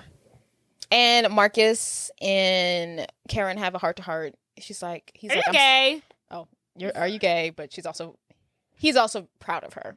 Okay. So while that's going on, the real Wilson sisters have arrived, and they also head to the back, excited to be in the fashion show. The designer is confused. He's like, didn't we do this already? Didn't I just talk to you already? He's like, well, whatever. I'm stressed. Go ahead and get dressed. Please get the Wilson sisters backstage to their fitting rooms now, Exactly. please. So it's time for the show. On the walk the runway. Marcus to the runway. Run. Bring it to the runway. Runway. So Marcus and Kevin, dressed as Tiffany and Brittany, walk the runway. Serving looks, people are loving, the crowd's going crazy. They're gooped and gagged. They walk out. Right after them, the real Winston sisters take the runway. Who? The real Winston. Wilson. The real Winston sisters. Wilson. The real Winsons. Wilson. The real Winsons. I can't say it right now. Why are you saying Winston? It's whatever. Wilsons. There we go. The real sisters take the runway, and everyone still thinks they're fabulous, but they're also like, wow, they changed really fast. That's amazing. Oh my God, they're talented. Is it part of the show? It's not. So they're going back and forth, walking the runway. At one point, the fake Tiffany and the real Tiffany walk out at the same time. The real Tiffany is trying to look at the fake Tiffany and be like, don't we look alike? Clearly. At this point, everyone should... And then everyone in the audience is like, huh? Everyone's like, why do they look the same, but one looks like a man, but then one looks more feminine? I wish it was like that. They probably just was like, why did they look... she has a twin? Wait, did you take it as... Okay, so you think it's the real Tiffany and the fake Tiffany taking the stage? Because I think it's the fake Tiffany and the real Brittany taking the stage. And Brittany's like, you're not my sister. That works too. Whatever. One of them. Something's not adding up. Yeah, she's confused. Here. She's like, that's They're not... seeing it, and the audience is seeing it as well. They're confused. Everyone's like, what? And then, so, while this is happening, the Vandergels are very upset that they weren't able to walk the show. And they've come up with their own petty little plan on the side. And they have decided that they're going to ruin the fashion show. They've decided that at some point throughout the evening, they are going to foil the costume, not the costume. The looks, designs. The fashions, the designs that are being showcased with this hideous little swan costume that they've stuffed into the Wilsons' dressing rooms. Terrible. And that they are also going to go upstage and spray paint on everybody on the runway. So this is their plan that they've devised in the matter of 15 minutes. Yes. Where did they get the paint? Where did they get these swan feathered outfit dresses? I don't know, because they just came up with it. But somehow this is what the Vandergels have the supplies in 5 minutes. But as that's going on, chaos is ensuing on the runway. People are falling over because the real Wilson sisters and the fake Wilson sisters are up there. They're knocking people over. They're knocking people over because they're trying to figure out why does this girl look like me, but she's not me, and she's not my sister, and it's craziness. So, and then chaos ensues. So as that's happening, the Vandergels sisters are getting ready to pour the paint on them, and Karen, Lisa, and Tori notice that they're up to no good. Karen, fed up, she's like, you know what? Someone needs to show them that they can't just get away with anything. They're on they call it a scaffolding, and she pulls some kind of a wire that knocks them off of the little thing, and they fall into the catwalk, and then the red paint falls on them and on everybody that's standing near them, and they're very upset. The show was ultimately ruined. It was ruined. But the people in the audience thought it was magic. But then, so the Vandergel sisters are covered in red paint. The paint also splattered on a couple of people in the front row. So the show is ultimately taking a turn for the worse. Yes. But someone gets up in the crowd because, art and art forms. They're like, oh my goodness, so bold, so revolutionary, so exquisite. Love it. And he eats it up, which makes group think phenomenon. Now everybody's like, oh my God, he thinks it's great. Now we all have to think it's great. So everybody's clapping. It's like, oh my God, yay, beautiful, red paint everywhere and chaos. Revolutionary. Great. But the Vandergel sisters don't take it as that. They just take it as the fact that they've been covered in red paint, and now they're pissed and they run off in tears. Yes. While this goes on and the fashion show is kind of over, Mr. Vandergel just cue the lights. Yes. And he talks through his sleeve and tells someone to cut the lights. And then when that happens, emerges, this was also very random. What was the theme of the night? What is this? chaos. a Japanese dragon. Yeah. So he says cue the lights, and then out of nowhere, Chinese New Year's. Yeah, the Chinese New Year little dragon with the like sticks and then like moves with the trail comes out, and then like there's like Japanese men hopping up everywhere. And they somehow, the little Japanese dragon that like flows like a river, like entraps one of the Britneys, Brittany and Tiffany, the real Brittany, yeah, and like the fake Tiffany or something. And the real Brittany is calling out for like the real Tiffany is like Tiffany, where'd you go, Tiffany? Oh my god, the way she calls out her name, or no, she says Brittany. She's looking for Brittany. Brittany. Both of it works. Okay. Anywho, and Kevin he sees Marcus being kidnapped ultimately, so he runs after Marcus. So he's running after Marcus, and he's like, Marcus! So he hops from table to table chasing after his brother before he gets kidnapped, and he leaps over and he catches them. So Tiffany and Brittany, the real Tiffany and Brittany, are reunited, and then the real Marcus and Kevin are reunited. And he's like, are you okay? Kevin asks Marcus, he's like, no, my G-string is like in my ass. So then a fight ensues because the people who were moving the dragon along was Heath and Russ the whole time because they're villains. Yeah, and Warren hired them to do the kidnapping.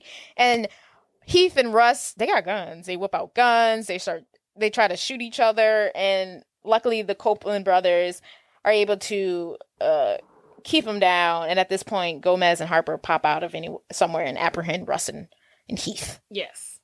And this leaves Kevin and Marcus to go get Mr. Warren Vandergilt.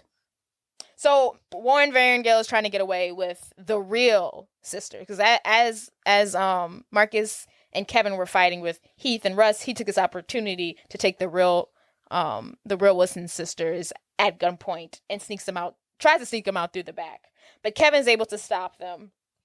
At this point, Mr. Warren's wife and his daughters see him, and they're like, what's going on, Dad? At this point, he's fed up. Daddy, what are you doing? Heather, why don't you take your mother and your sister and go on home? Daddy, why are you doing this? Daddy didn't tell you? He's broke. What do you mean broke? Like Martha Stewart broke? Or MC Hammer broke? MC Hammer broke! No! So they're upset to hear that they're poor. And he basically says that he's been taking money from the charity to keep them afloat. Yeah, he's been taking money. He's been skimming money off the charity, kidnapping it people to an offshore account just so they could, keep afloat. And they are dirt poor. Yes, which is crazy. So as he's confessing to this, he, not knowing that Denise and her cameraman are off to the side, they make a little fumble, and he turns to them. He's like, "Are you recording me?" He's like, "I'll give you something to record," and he shoots at her. Like, I'll give you something to shoot. Right, I'll give you something to shoot, and he shoots at her. Kevin hops in front of the bullet, saves Denise.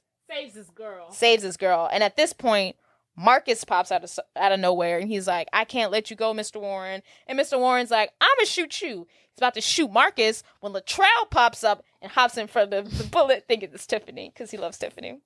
This is hilarious. It is hilarious. But then Kevin gets back up, shoots Mr. Vanderbilt, and he goes down. He's alive. He just got shot in the chest. Marcus at this point takes the time to thank Latrell, for taking the bullet for him. And he reveals his real identity as a black man. And Latrell is not upset to see that he's a woman, but is very upset to see that he's not actually white. You telling me that you are not... Yeah, I'm not a woman. White? Oh, the deception! The betrayal, man. You deceived me. Calm down. I'm an FBI agent. I was uncovering a... Negro, please. Didn't anybody tell you this was an all-white party? Someone get this jigaboo away from me. Terrible. Just terrible. That's the best part. But it's just also... when I was doing my research, I mean, this was obvious, but I thought I'd share anyway. Terry Crews was saying, like, he obviously based the character off of, like, his experience with his, like, teammates in the NFL. And he said he'd run into his teammates and they'd be like, oh, you did so good in the movie. And he'd be like, that was, like, based off of, like, y'all niggas. And they're like, no. And he'd be like, yeah. Yeah. As y'all were the inspiration. This is how y'all act. Right. As they are surrounded with white women. Yeah. This is how y'all act around white women. Right. This was y'all. They're like, what? No, I've never not dated a white woman. What are you talking about? I don't. I've never not loved white women ever in my life. They said, could you imagine? They're like, this, they not realizing that. But I based these characters off of you guys. Yeah. The jigaboo part? Yeah, the jigaboo part is based off of you. I got that actual phrase from you. So at this point, Kevin goes to check on Denise, his lover. He still has his mask on. He hasn't revealed himself. When Gina and her friend attack Kevin, thinking that it's still the girl that's been cheating, that her husband has been cheating with. On her with. At this point, Kevin reveals himself, takes off his mask. Everyone's shocked. Denise is shocked to see that Kevin is the one behind the disguise because she's been going on dates with him, and he's actually, he's been pretending to be Brittany. So it's just a moment of revelation. Yeah. Marcus and Gina have a heart-to-heart, and he's like, baby, look, I haven't been there for you. I haven't communicated with you, but one thing's for certain, I have never cheated on you. Yes. And he apologizes for all the wrongdoing that he's done, his actions, and he promises that moving forward, he will be a better husband. Better. Love it. Love it. Black love. And they kiss and they make up. And then Kevin has his little moment with Denise. And he's like, Denise, I'm not an NBA player. I'm not rich. Yeah. I make $30,000 a year after taxes. FBI agents make way more than that. That's a lie. It's got to be like 70. Yeah, that's how. He's like, I make $30,000. Oh God, after taxes, he makes that $30,000 a year after taxes. He's like, I don't live in a big mansion. I don't have a big house, but I like you. And she's like, any man who's willing to jump in front of a bullet for me is a man who can have my heart. They don't last. They probably last a month. I think they probably went the distance. This is a movie, Jordan. No, he's a liar.